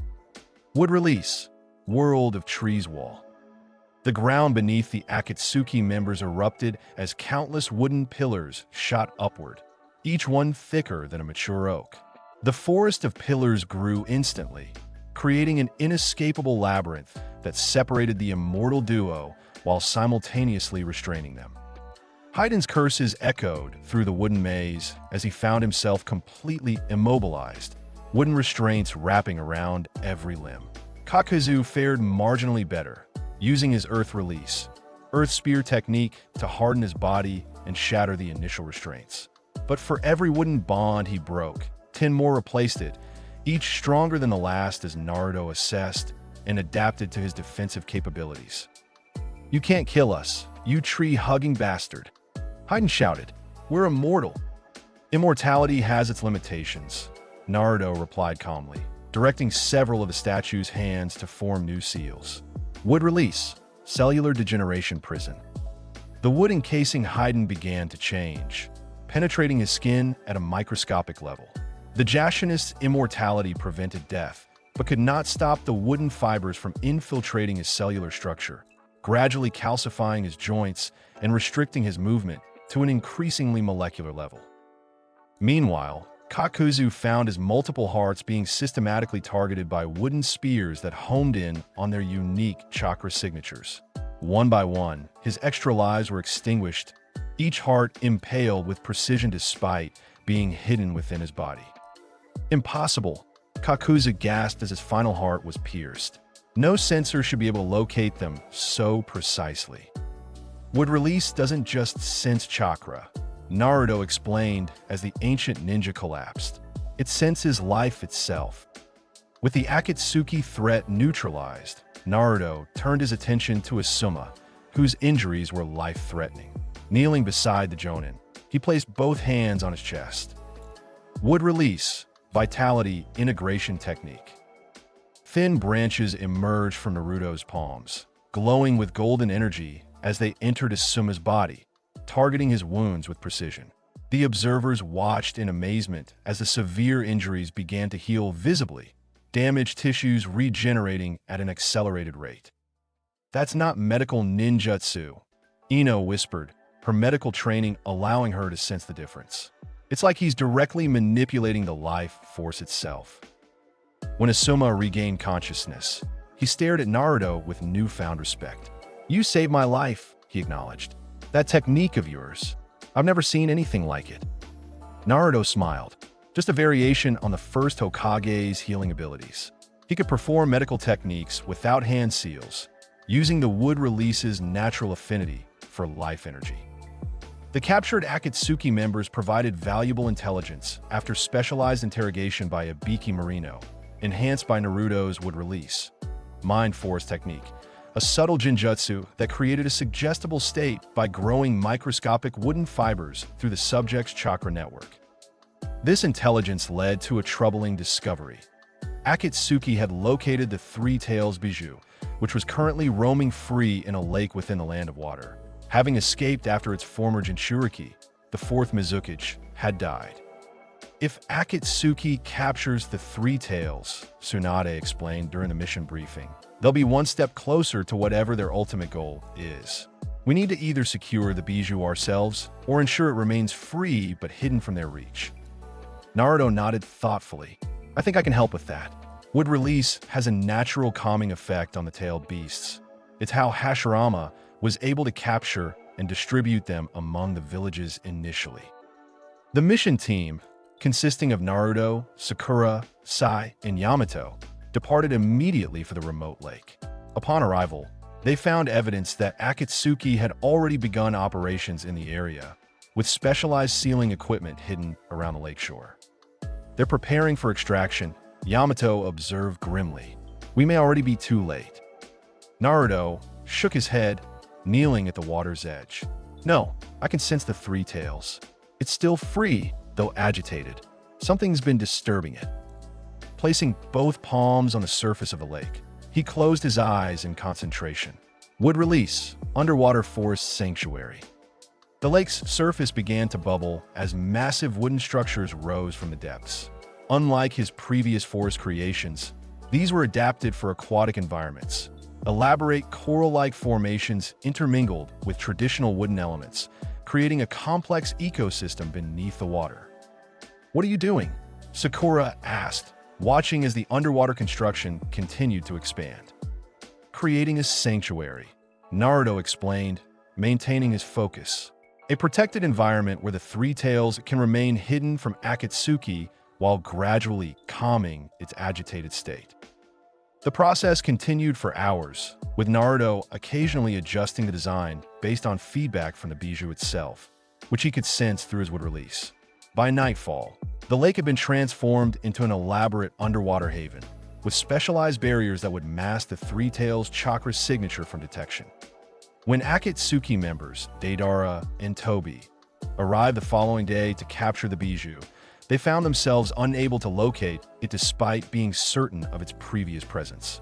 As they searched the lake's perimeter, they unknowingly triggered one of Naruto's specialized traps. Would release sensory disruption pollen.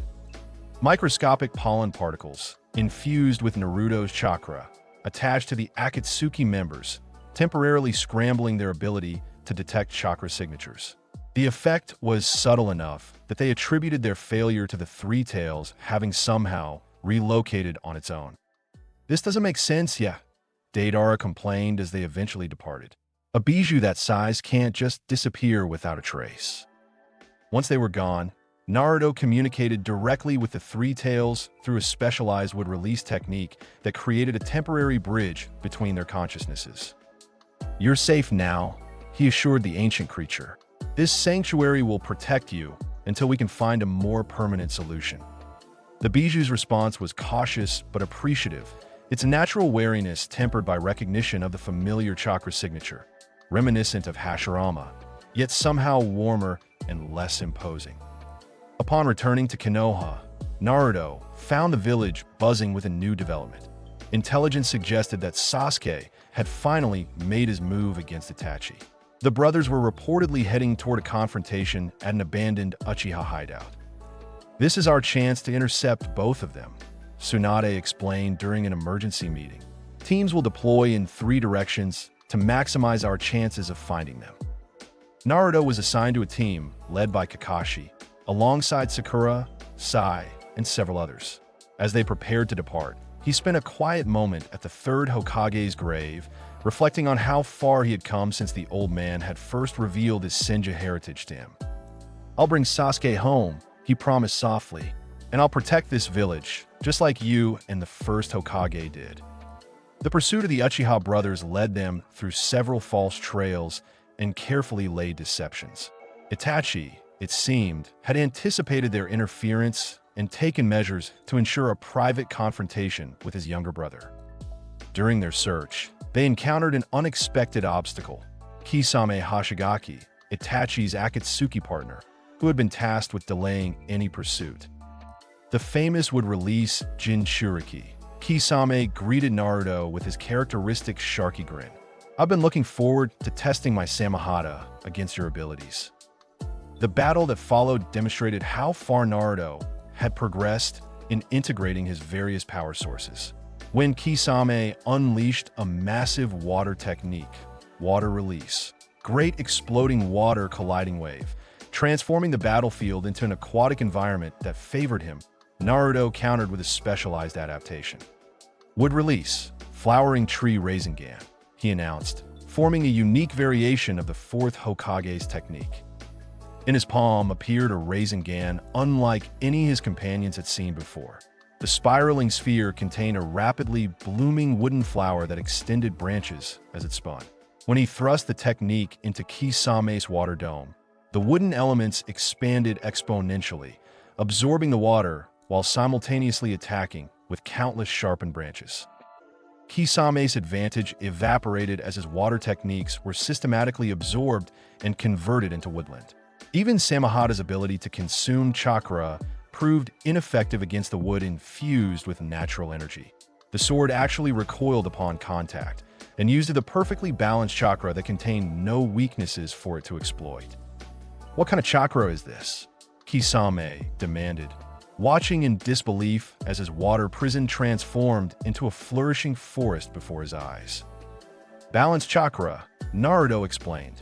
"Would release combines water and earth natures in perfect harmony, while Sage Chakra balances natural energy with personal chakra.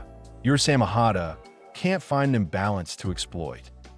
Realizing he was outmatched, Kisame attempted to retreat, only to find himself trapped within an elaborate wooden structure, Sage Art, Gracious Deity Gates.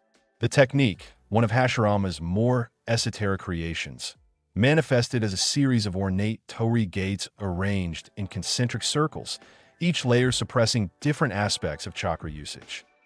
"You won't be interfering with our pursuit," Naruto stated firmly, ensuring the prison would hold Kisame for at least several days, long enough for their mission to conclude. Despite overcoming this obstacle, they arrived too late to prevent the battle between the Uchiha brothers.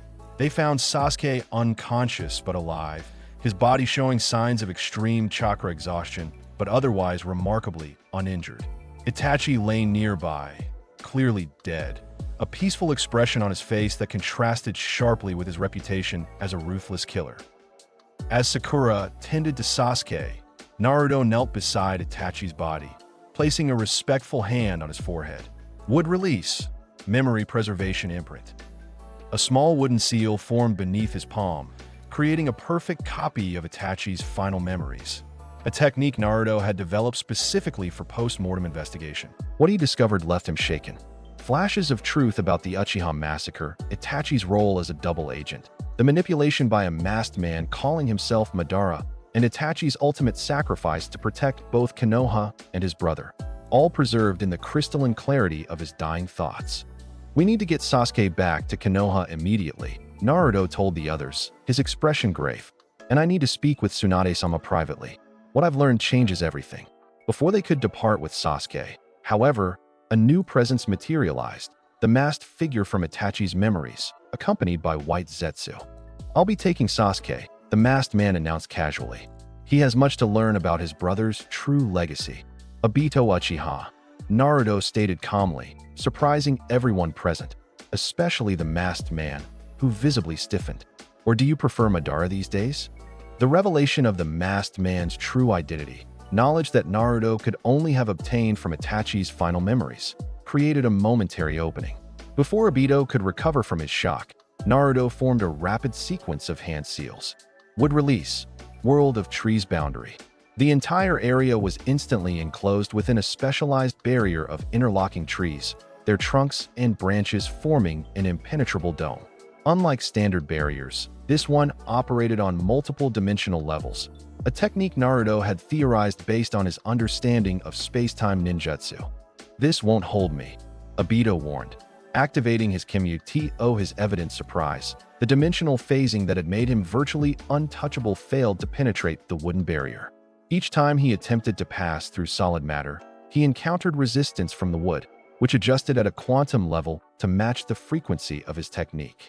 "Wood release doesn't just manipulate physical matter," Naruto explained, maintaining the barrier while his team secured Sasuke. "It manipulates the natural energy that exists in all dimensions. Your Kamui creates a dimensional pocket, but natural energy flows through all dimensions equally." Realizing he was temporarily outmaneuvered, Obito retreated with Zetsu, promising a future confrontation under more favorable conditions. With Sasuke secured, the team returned to Konoha, where Naruto immediately requested a private audience with Tsunade to share Itachi's memories. The revelations about the Uchiha massacre and Danzo's involvement led to immediate action. The elder was placed under house arrest pending a full investigation, while Sasuke was kept in a specialized medical facility, his chakra suppressed but his mind protected by a gentle genjutsu that Naruto created using wood release, designed to ease the transition when he eventually learned the truth. These dramatic developments were overshadowed by tragic news from Mount Myaboku. Jiraiya, who had gone to investigate the Akatsuki leader's identity in Amigakure, had been killed in battle against a figure known as Pain. The loss hit Naruto profoundly. Jiraiya had been more than a teacher. He had been a godfather, a link to his parents, and one of the few people who had believed in him from the beginning. In his grief, Naruto retreated to the Forest of Death, the place where his wood release had first manifested. There, among the ancient trees, he allowed his power to flow freely, creating an elaborate memorial that captured Jiraiya's essence. A woodland sanctuary where massive trees formed natural sculptures depicting scenes from the Sannin's life, from his earliest days with his teammates to his adventures as the Toad Sage. "I will carry on your legacy," Naruto promised as he completed the memorial. "I'll find this Pain and understand what drove him to this path." Determined to continue Jiraiya's investigation, Naruto convinced Tsunade to allow him to train at Mount Myaboku with the Toads, particularly focusing on perfecting his Sage Mode, a discipline that complemented his wood release perfectly, as both involved harmonizing with natural energy. Under Fukasaku's guidance, Naruto achieved a level of Sage Mode mastery that astonished even the ancient Toad. Where most practitioners showed physical transformations that reflected their animal contract, Naruto's Sage Mode manifested uniquely. His eyes gained a golden hue with rectangular pupils, but he also developed subtle wooden patterns across his skin, like the grain of ancient hardwood. "Extraordinary," Fukasaku commented. "Your wood release naturally harmonizes with Sage Chakra. Even Hashirama Boy didn't achieve this level of integration." The culmination of this training came when Naruto combined his perfected Sage Mode with his most powerful wood release technique. resulting in Sage Art would release, true, several thousand hands. The enhanced version of Hashirama's signature move created a wooden construct of unprecedented scale and complexity, each of its countless hands capable of forming different seals simultaneously. Naruto was preparing to return to Konoha when he felt a disturbance in the natural energy surrounding the village, a massive disruption that could only indicate a catastrophic attack. Using a specialized wood release technique to transport himself instantly through the natural network of trees he had gradually established throughout the Land of Fire, he arrived to find Konoha in ruins. Pain, the Akatsuki leader, had launched a full-scale assault. Much of the village lay destroyed, with hundreds of casualties. At the center of the devastation stood 6 figures with identical eyes, the 6 paths of pain. Without hesitation, Naruto entered Sage mode, simultaneously establishing a wood clone network throughout what remained of the village to locate and assist survivors. When he finally confronted Pain directly, he did so with a calm determination that belied the anger he felt at seeing his home devastated. "You destroyed my village," he stated simply, facing the 6 bodies of Pain. "You killed my godfather." "What?" "To teach the world about pain," the Deva Path replied. "Only through shared suffering can people understand each other. Only through understanding can there be peace. There are better ways to achieve understanding," Naruto responded, forming a single seal. Wood release, deep forest emergence. The technique, when combined with Sage mode, exceeded even his previous displays of power. Throughout the crater that had once been Konoha, massive trees erupted from the ground, growing at impossible speeds. But unlike his usual applications, these trees were specifically designed for healing and protection. Their roots gently cradling injured villagers, their branches forming shelters, their leaves releasing medicinal compounds into the air. Pain attempted to counter with Shinra Tensei, his gravitational repulsion technique, only to discover that the trees absorbed and redirected the kinetic energy through their root systems, dissipating it harmlessly into the ground. "Your techniques manipulate physical forces," Naruto explained as he advanced. "Wood release manipulates life energy itself. There is no force in nature that cannot be balanced by its opposite." What followed was less a battle than a systematic neutralization. Each path of pain found itself countered by specialized wooden constructs tailored to its specific abilities. The Preta path, which absorbed chakra, was trapped within a variant of wood that contained no usable chakra, being powered instead by perfectly balanced natural energy that turned the path to stone when it attempted absorption. The animal path found its summoned creatures captured and calmed by wooden dragons that suppressed their chakra. The human path, which extracted souls, encountered wooden barriers that operated on the spiritual plane as well as the physical. One by one, the paths were disabled, their specialized Rinnegan techniques rendered ineffective against Naruto's perfectly adapted counters. Only the Deva path remained, employing its most devastating technique, Chibaku Tensei, an ability that created a gravitational center so powerful it formed a miniature planetary body by attracting all surrounding matter at a Earth, debris, and even parts of his own forest were drawn toward the growing sphere in the sky. Naruto formed the most complex seal sequence he had ever attempted. Sage Art would release, true, several thousand hands. The technique manifested on a scale that dwarfed even the Chibaku Tensei. A wooden construct larger than the Hokage monument rose from the forest floor, resembling a seated thousand-armed deity with Naruto positioned at its heart. Each of its countless hands formed different seals simultaneously, generating a symphony of chakra that resonated with the natural world itself. Wood release, universal gateway binding, Naruto announced, directing the statue's primary hands toward the gravitational sphere. Enormous wooden torii gates materialized around the Chibaku Tensei, each inscribed with complex sealing formulas that glowed with golden energy. The gates multiplied and contracted, layering over the sphere in an elaborate three-dimensional matrix that gradually suppressed and redirected its gravitational pull. As the Chibaku Tensei collapsed under the weight of the sealing technique, Naruto directed his attention to the Deva path itself, immobilizing it with precision wooden restraints that targeted the chakra receivers controlling it. With all 6 paths neutralized, Naruto used his sensory abilities to locate the true pain, Nagato, hidden within a massive mechanical construct some distance from the village. Rather than approaching with hostility, he created a pathway of enormous flowering trees leading directly to Nagato's location, each tree designed to convey his peaceful intentions. The confrontation with Nagato and Konan revealed the tragedy behind Pain's ideology. Former students of Jiraiya whose idealism had been corrupted by continuous loss and suffering. Naruto listened to their story with genuine empathy, recognizing the parallel paths their lives might have taken under different circumstances. "I understand your pain," he told Nagato after hearing his story, "but destroying others won't heal your wounds. True peace comes from breaking the cycle of hatred, not perpetuating it." To demonstrate his sincerity, Naruto created a small wooden statue, a perfect replica of Nagato, Konan, and Yahiko as children, standing alongside Jiraiya, capturing a moment of innocence before tragedy had twisted their paths. "Jiraiya-sensei believed in you," Naruto continued. "He believed in the child who wanted peace, not the man who thought he could achieve it through fear." His words, combined with the tangible reminder of their lost innocence, reached something within Nagato that years of hatred had buried. In his final act, the Akatsuki leader used Rinne Rebirth to restore the lives of those killed during his attack on Konoha, sacrificing his own life in the process to end the aftermath. Naruto used his wood release on an unprecedented scale to rebuild Konoha. Rather than simply recreating what had been lost, he established an entirely new architectural approach, one that integrated living wood with traditional construction methods, creating structures that would grow stronger over time while providing natural protection against future attacks.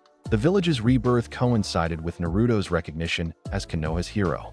Citizens who had once feared or avoided him now openly celebrated his heritage as the Senju heir and his role as their protector. Children followed him through the streets, asking for demonstrations of his wood release or stories about the First Hokage. This period of reconstruction was interrupted by summons to an emergency 5 Kage summit, called in response to escalating Akatsuki activity. Tsunade, still recovering from using her creation rebirth technique during Pain's attack, appointed Naruto as her proxy, an unprecedented honor for someone not yet officially recognized as a successor. "You've earned this," she told him as she presented the formal robes he would wear as Konoha's representative. "Not just through your power, but through your wisdom and compassion. The other Kage need to see what Konoha's future holds." The summit, held in the neutral land of Iron, brought together the 5 major village leaders: Gaara from Suna, A from Kyumo, Meitarumi from Kiri, Inoki from Iwa, and Naruto representing Konoha. The atmosphere was tense, with long-standing rivalries and suspicions threatening to undermine any possibility of alliance against Akatsuki. That Naruto's entrance caused an immediate stir. Though young, his reputation had spread throughout the shinobi world. The Senju heir who had surpassed Hashirama, the Jinchūriki who had formed a perfect partnership with his bijou, the shinobi who had defeated Pain single-handedly and rebuilt Konoha in days rather than months. Konoha sends a child to represent them? Inoki, the elderly Tsuchikage, scoffed. "No matter how powerful, this shows disrespect to the summit. This child defeated the 6 paths of Pain alone," Gaara responded calmly, "and has mastered abilities thought lost since the era of the god of shinobi." Before the argument could escalate, Naruto placed his palm on the conference table. Wood release, harmonizing arbor. A miniature tree grew from the wooden surface, its branches extending to touch the space before each Kage. As they watched, the tree bloomed with 5 distinct flowers, each representing one of the major villages in both color and form. "We face a threat that concerns all villages equally," Naruto stated, his voice carrying a quiet authority that belied his age. "Akatsuki has captured 7 of the 9 bijou and killed their Jinchūriki. Their leader, who now calls himself Madara Uchiha, but is actually Obito Uchiha, believed dead from the 3rd Shinobi War, plans to use the bijou to cast a genjutsu on the entire world, enslaving all humanity under an eternal illusion." The revelation of Madara's true identity shocked the assembly, particularly the older Kage who remembered Obito or his connection to Minato Namikaze. When challenged on his information sources, Naruto explained his ability to extract and preserve memories from the recently deceased, a specialized application of wood release that had allowed him to learn Itachi's truth and subsequently piece together Obito's identity. "This is why we need a united front," he continued. "Not just an alliance of convenience, but a true shinobi alliance that overcomes the divisions of the past." The discussion that followed was heated, with centuries of mistrust and conflict creating seemingly insurmountable barriers to cooperation. The Raikage, in particular, remained skeptical of entrusting his village's security to an alliance led by a man he considered barely more than a boy. "Words are easy," it declared. "What guarantee do we have that Konoha won't use this alliance to establish dominance, as they did after the First Shinobi War?" In response, Naruto performed a technique that left even the experienced Kage speechless. Would release truth-seeking revelation. The conference room transformed around them, the wooden structure reconfiguring to create a dimensional space where memories and intentions could be directly shared without deception. Within this space, each Kage experienced Naruto's genuine desire for peace, his encounters with Akatsuki, and his vision for a world where the cycle of hatred between villages could finally be broken. More significantly, they felt the authenticity of his commitment to alliance as equals, without hidden agendas or power plays. This technique, the Mizukage whispered when they returned to normal space. It's not Genjutsu. It's something more fundamental. Would release at its core is about life and truth, Naruto explained. This application simply creates a space where intentions cannot be hidden, where we can see each other as we truly are, without the distortions of fear or prejudice. The demonstration proved decisive. By the summit's conclusion, the 5 great nations had formed an unprecedented alliance, with plans to combine their military forces under a joint command structure. More remarkably, they had unanimously appointed Naruto as the alliance's commander-in-chief, a position that acknowledged both his power and his unique ability to bridge the divisions between villages. The summit's unity was tested almost immediately when Sasuke, having learned the truth about Itachi from Obito, attacked the gathering with the stated intention of killing the Kage for their village's roles in his clan's persecution. The ensuing battle demonstrated how far both former teammates had progressed in their respective paths. Where Sasuke relied on the raw destructive power of his Mangekyo Sharingan, Naruto countered with techniques that protected and contained rather than destroyed. When Sasuke unleashed Amaterasu's black flames against the conference building, Naruto created a specialized variant of wood release, eternal cycle barrier, that continuously regenerated as it burned, containing the inextinguishable fire within a self-replenishing wooden sphere. "Your hatred doesn't make you stronger, Sasuke," Naruto told him as they faced each other directly. "It just makes you easier to manipulate. You know nothing of hatred," Sasuke snarled, activating his Susanoo. "Or what I've lost." "I know everything," Naruto countered. "I've seen Itachi's memories. I know why he did what he did. He sacrificed everything to protect you and the village, and now you're throwing away his legacy for revenge." The mention of Itachi's memories gave Sasuke pause, creating an opening that Naruto used to deploy a specialized restraint. Would release, compassionate binding cradle. Unlike his combat-oriented bindings, this technique was designed for healing, creating a wooden cocoon around Sasuke that suppressed his chakra while simultaneously helping to regulate his emotional state through subtle natural energy manipulation. "I'm taking you back to Konoha," Naruto stated firmly. "Not as a prisoner, but as a friend who needs healing. You'll see Itachi's memories yourself, and then decide your path forward with all the truth, not just the parts Obito wanted you to know." Before they could depart, however, Obito himself appeared, along with Zetsu. "I can't allow you to undo my work," the masked Uchiha declared, attempting to use Kamui to extract Sasuke from his wooden restraints. Prepared for this intervention, Naruto activated a seal he had incorporated into the binding technique. Would release, dimensional anchor roots. Specialized wooden fibers, infused with a combination of Sage Chakra and Kurama's energy, extended through the dimensional boundaries of Kamui itself, preventing Obito from establishing a stable transfer. "Your Kamui creates a pocket dimension," Naruto explained as Obito struggled against the unexpected resistance. "But would release, when combined with Sage Chakra, can extend through all natural dimensions. You can't create a space that natural energy doesn't already permeate." Realizing he couldn't extract Sasuke directly, Obito shifted tactics, declaring the official beginning of the Fourth Shinobi World War and promising to collect the remaining Bijou by force. "1 week, he announced to the assembled Kage. "In 1 week, I will initiate Project Tsuki no Mi and end this cycle of meaningless conflict forever. Your alliance changes nothing." After Obito's departure, the Shinobi Alliance accelerated its preparations for war. Naruto, balancing his roles as alliance commander and Sasuke's unofficial guardian, created a specialized facility in Konoha where his friend could recover while being gradually exposed to the complete truth about Itachi and the Uchiha massacre. The process was neither quick nor easy. Sasuke's hatred had become fundamental to his identity, and dismantling it required more than just information. It required healing on a level that transcended conventional therapy.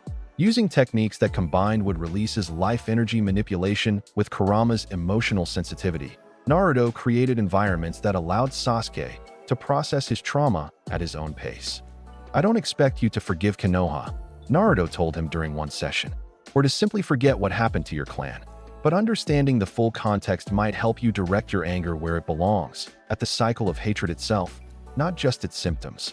Gradually, Sasuke's perspective began to shift.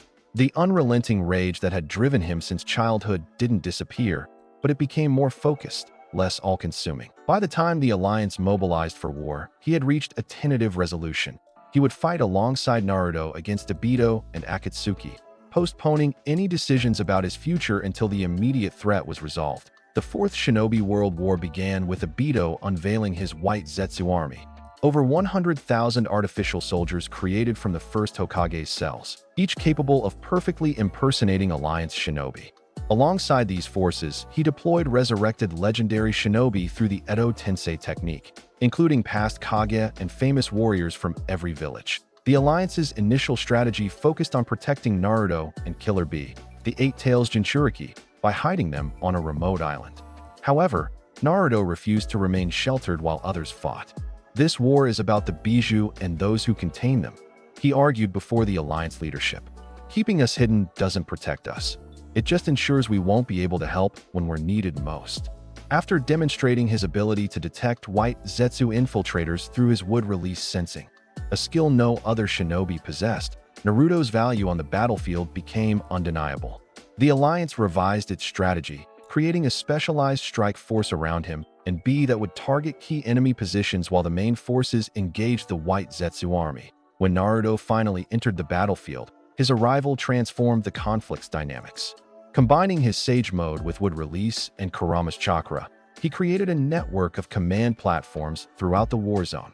Massive flowering trees that served as both strategic coordination centers and healing stations for wounded soldiers. His first major engagement came against a contingent of resurrected former Kage, including the second Tsuchikage and the third Reikage, both legendary for their nearly invincible defensive abilities. The fight demonstrated Naruto's growth not just in power, but in tactical sophistication. Rather than attempting to overpower the resurrected legends directly, he created specialized variants of his wood release techniques tailored to each opponent's specific weaknesses. Against the second Tsuchikage's dust release, he deployed Wood Release, Dimensional Boundary Grove, trees that existed simultaneously in multiple dimensional phases, preventing the dust technique from completely disintegrating them. Against the third Reikage's impenetrable lightning armor, he created Wood Release, Earth Circuit Disruptor, wooden constructs that channeled earth-natured chakra in precise patterns to ground and neutralize the lightning nature without direct contact.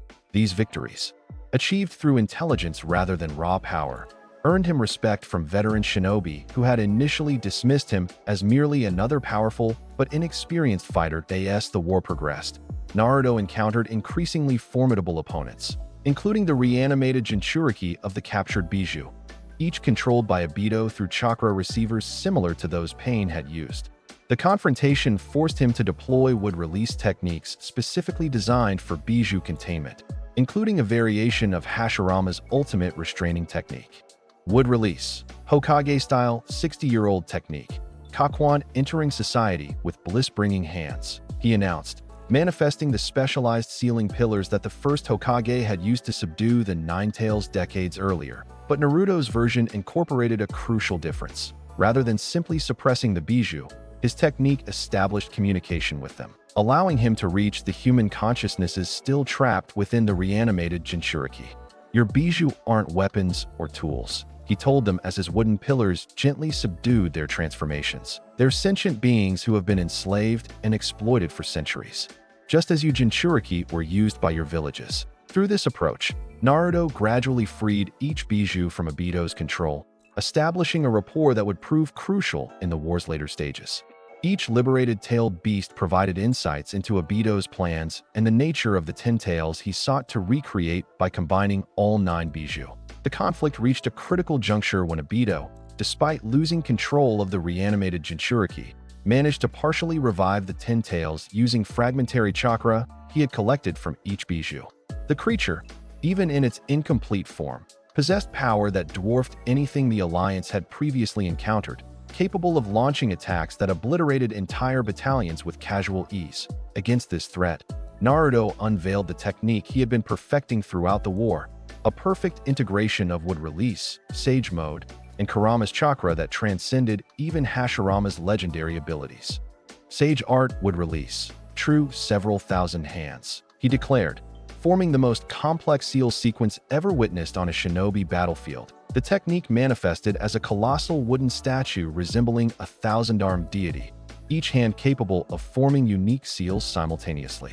But unlike previous iterations, this version was suffused with golden light. Kurama's chakra perfectly integrated with the wood, creating a construct that radiated both overwhelming power and serene harmony. "Impossible," muttered the reanimated Hashirama, who had been freed from Obito's control and now fought alongside the Alliance. "He's combined the wood release with complete bijou integration and perfect sage mode.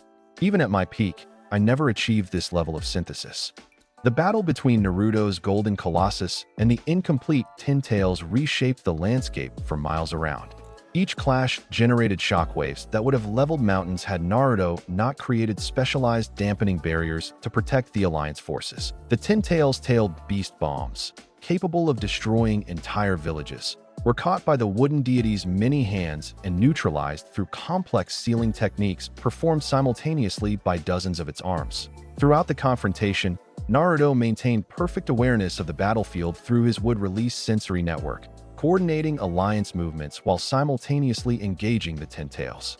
This multitasking ability, directing thousands of shinobi while fighting a bijou of unprecedented power, demonstrated a level of battlefield control that veteran commanders found astonishing. "He's not just fighting," the 4th Hokage observed from his position alongside the other reanimated Hokage. "He's conducting the entire battle like a symphony. Every movement has purpose.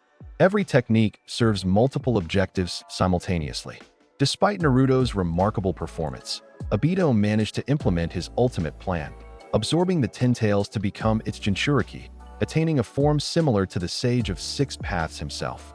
With this power, he accelerated his efforts to cast the infinite Tsukuyomi, the worldwide genjutsu that would ensnare humanity in a dream of false peace. The situation deteriorated further when Madara Uchiha, the real Madara, resurrected through a contingency in the Edo Tensei, joined the battlefield.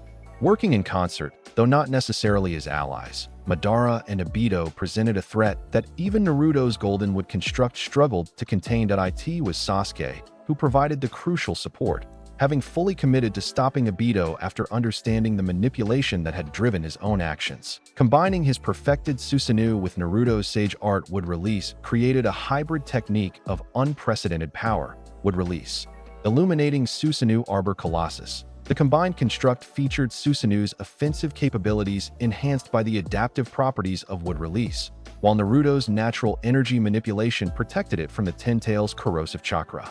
Together, they managed to separate Obito from the 10 tails, creating an opportunity to reach the man beneath the mask. "I know about Rin," Naruto told him during a momentary lull in the fighting. "I've seen Kakashi's memories too. She wouldn't want this world you're trying to create, a world of lies, no matter how beautiful." The mention of his childhood teammate and love struck Obito deeply. The crack in his conviction, combined with Naruto's wood release, Heart's truth revelation, a technique that manifested a person's deepest authentic desires as a living wooden sculpture, began the process of redemption. Before this process could complete, however, Black Zetsu betrayed Obito, attempting to force him to resurrect Madara using the Rinne rebirth technique. Naruto intervened with a specialized application of his wood release, parasitic severance, that identified and extracted Black Zetsu from Obito's body. The extracted entity revealed the war's true architect, Kagaya Otsutsuki, the progenitor of all chakra, who had been manipulating events through Zetsu for centuries to facilitate her return. This revelation came too late to prevent Madara from implementing his own version of the infinite Tsukuyomi, using the God Tree to connect to every living person on the planet.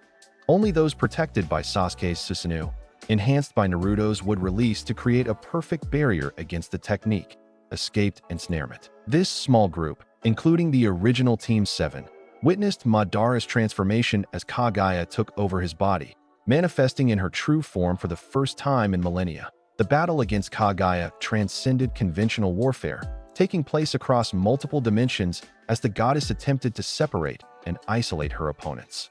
Here, Naruto's would release evolved to its ultimate form, creating living constructs that could extend across dimensional boundaries, maintaining connections between teammates despite Kaguya's efforts to divide them. Would release, dimensional anchoring world tree, he called, forming seals with both hands simultaneously. The technique manifested as a massive tree whose roots and branches extended into every dimension Kaguya created, allowing Naruto, Sasuke, Sakura, and Kakashi to coordinate despite being physically separated. Through this living network, Naruto could channel specific aspects of his power to teammates as needed, sending Sage Chakra to enhance Sasuke's techniques or supplemental healing energy to Sakura. The final confrontation with Kaguya required perfect synchronization between all members of Team 7, with Naruto and Sasuke serving as the primary offensive force while Kakashi and Sakura provided crucial support at key moments.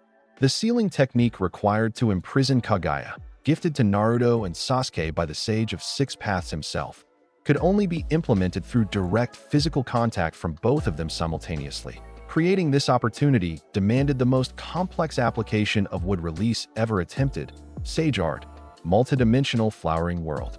The technique transformed all of Kaguya's dimensional spaces simultaneously, creating a single unified environment where the laws of space-time temporarily aligned, preventing her from escaping to another reality. Within this stabilized dimensional framework, Team 7 executed their plan perfectly. Kakashi, temporarily gifted with both Sharingan by Obito's spirit, created an opening with Kamui Raikiri. Sakura delivered a devastating punch that momentarily disrupted Kaguya's chakra control.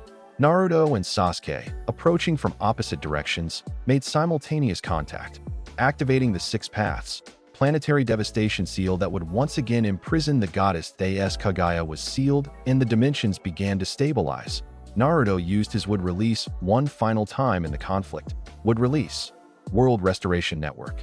The technique, conceived during the battle but implemented only now, created a global lattice of specialized trees that would gradually dissolve the cocoons trapping humanity in the infinite Tsukuyomi, ensuring a safe awakening without the chakra disruption that might otherwise have harmed millions. The war's end brought unprecedented unity to the shinobi world. With the threat of Kaguya eliminated and the Bijou freed from the Ten Tails, a new era of cooperation seemed possible. Naruto, hailed universally as the hero who had saved humanity, focused on rebuilding rather than accolades. Using his would release on a scale never before attempted, he created infrastructure that connected the 5 great nations physically, living bridges, roads reinforced with specialized wood that would never decay, and communication systems utilizing trees that could transmit chakra signals across vast distances. More significantly, he established the framework for a new relationship between humans and Bijou.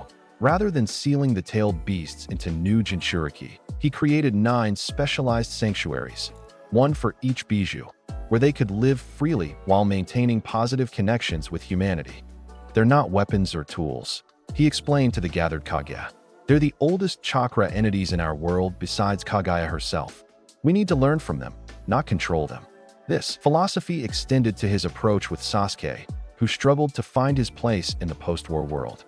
Rather than forcing his friend to conform to Konoha's expectations, Naruto created a unique role for him, a wandering protector who would monitor threats beyond the village system, intervening where necessary while seeking personal redemption through service. "You'll always have a home in Konoha," Naruto assured him during their final conversation before Sasuke's departure. "But I understand your need to find your own path. Just remember, you're not alone anymore." In the years that followed, Naruto continued to evolve both as a shinobi and as a leader. His wood release techniques became increasingly sophisticated, focusing less on combat applications and more on healing, infrastructure, and environmental restoration. Regions devastated by the war were transformed into thriving ecosystems through his sage art would release. Life Restoration Cascade, a technique that accelerated natural recovery by centuries. When Tsunade finally retired as Hokage, there was no question about her successor. Naruto's formal inauguration as the 7th Hokage, Kakashi having briefly served as the 6th, was attended by dignitaries from every nation, including all 4 other Kage, who now considered him both colleague and friend. The ceremony took place in a specially created venue, a massive living amphitheater grown through wood release, with flowers that bloomed in patterns representing all 5 great nations. As Naruto accepted the Hokage hat from Tsunade, the ancient trees of Konoha seemed to bend slightly toward him in acknowledgement, their leaves rustling despite the absence of wind. In his inaugural address, Naruto spoke not of power or ambition, but of connections between people, between villages, between humans and the natural world. The legacy of the first Hokage wasn't just his wood release or his battlefield prowess, he told the assembled crowd. It was his vision of cooperation over conflict, of understanding over fear. That legacy belongs to all of us now, not just Konoha, but every village and every person who chooses connection over division. As the years passed, Naruto's influence extended far beyond traditional Hokage duties. His wood release continued to evolve in unexpected directions, creating living architecture throughout Konoha that responded to residents' needs, purified air and water naturally, and created harmonious spaces that promoted both physical and psychological well-being. Perhaps his greatest achievement, however, was the transformation of the Valley of the End, the site of his fateful battle with Sasuke years earlier. Where 2 opposing statues had once glowered at each other across a waterfall, Naruto created something entirely new, a massive living monument depicting not conflict but reconciliation. The wood release creation showed Hashirama and Madara as they might have been in a better world, not as enemies, but as the friends they had originally been, standing together with hands clasped in unity. The sophisticated technique ensured the monument would grow stronger over time without losing its form, a living symbol of the possibility of peace even between the most determined adversaries. Visitors to this site often reported a strange sensation, a feeling of hope and possibility that transcended ordinary experience. Shinobi attributed this to the unique properties of Naruto's wood release, which didn't just manipulate physical matter, but influenced the more subtle energies that connected all living things. The trees remember, Naruto explained when asked about this phenomenon. Wood release isn't just about creating wood, it's about connecting with the memory of life itself. This valley has seen both the worst of human conflict and the possibility of reconciliation. The monument simply helps people access that understanding. As Hokage, Naruto implemented reforms that fundamentally transformed the shinobi system. The academy curriculum was revised to include not just combat training, but conflict resolution, emotional intelligence, and environmental stewardship. Medical techniques incorporating principles from wood release revolutionized healing approaches throughout the 5 nations. Research collaborations between villages that would have been unthinkable before the war became commonplace. Throughout these changes, Naruto maintained his connection to the Bijou, particularly Kurama. Their partnership, once unique in the history of Jinchūriki, became a model for a new understanding of the relationship between humans and the tailed beasts.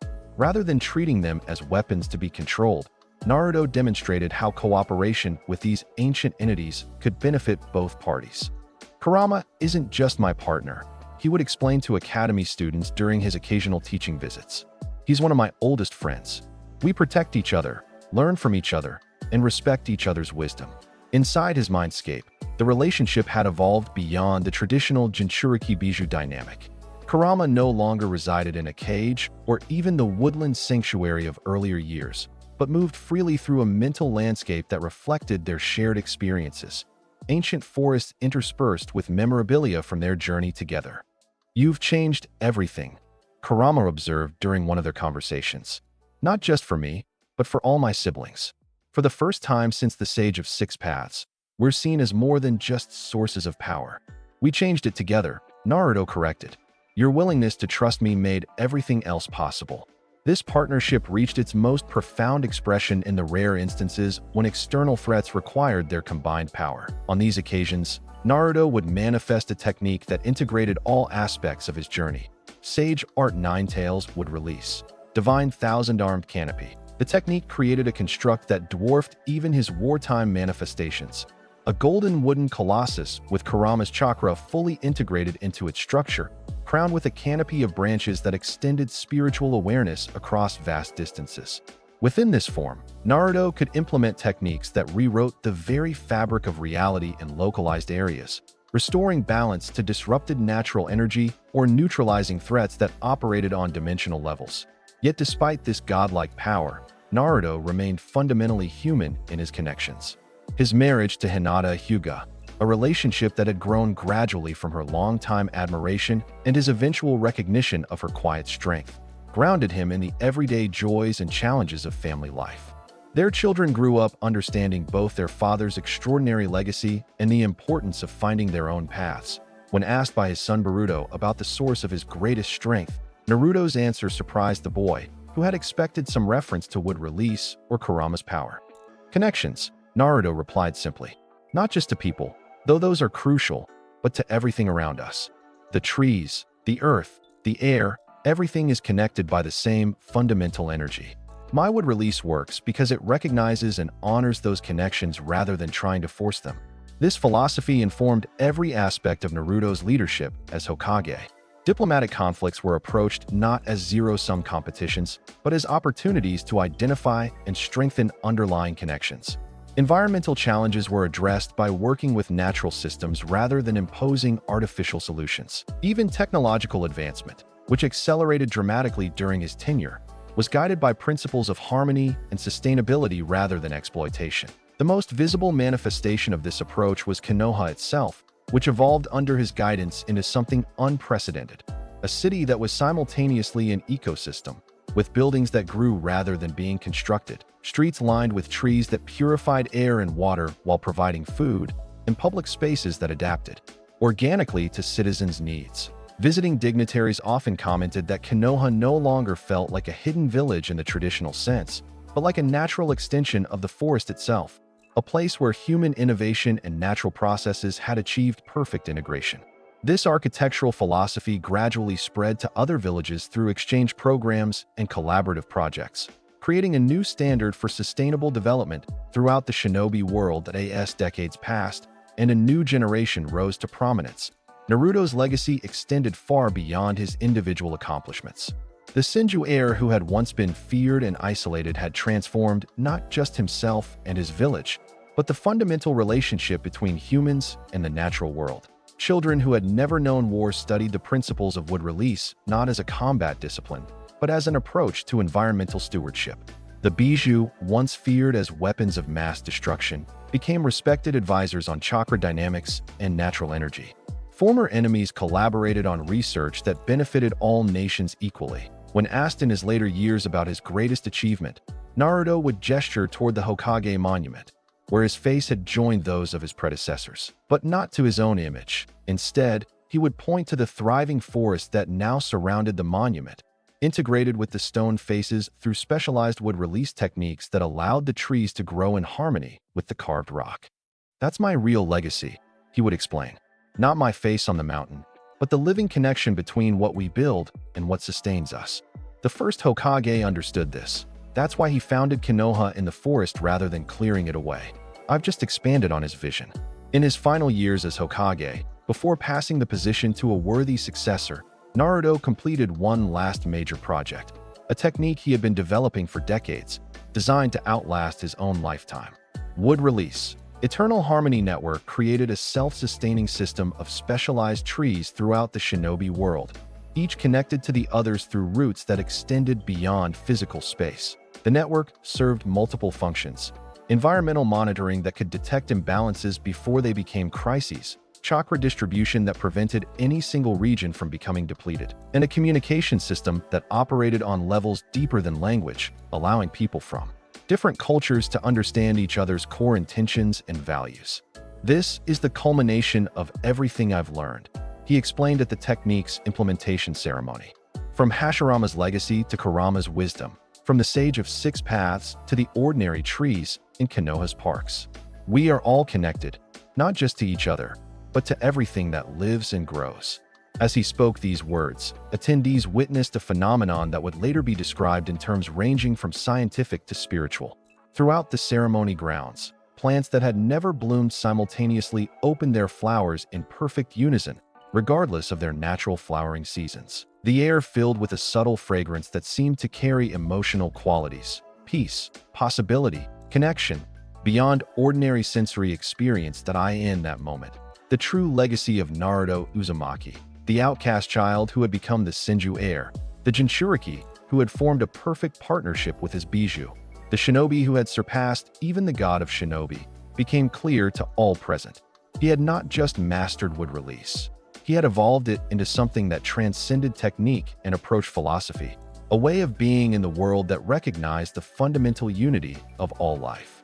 The trees remember, he repeated, placing his hand on a nearby trunk. And now, they will help us remember too, not just our conflicts and victories, but our connections and possibilities. This is not my legacy alone, but ours collectively, the legacy of everyone who chooses harmony over division, growth over destruction, and hope over fear. As dusk fell and lanterns illuminated the gathering, the trees seemed to glow from within, their leaves shimmering with a gentle light that echoed the First Hokage's necklace still worn at Naruto's throat.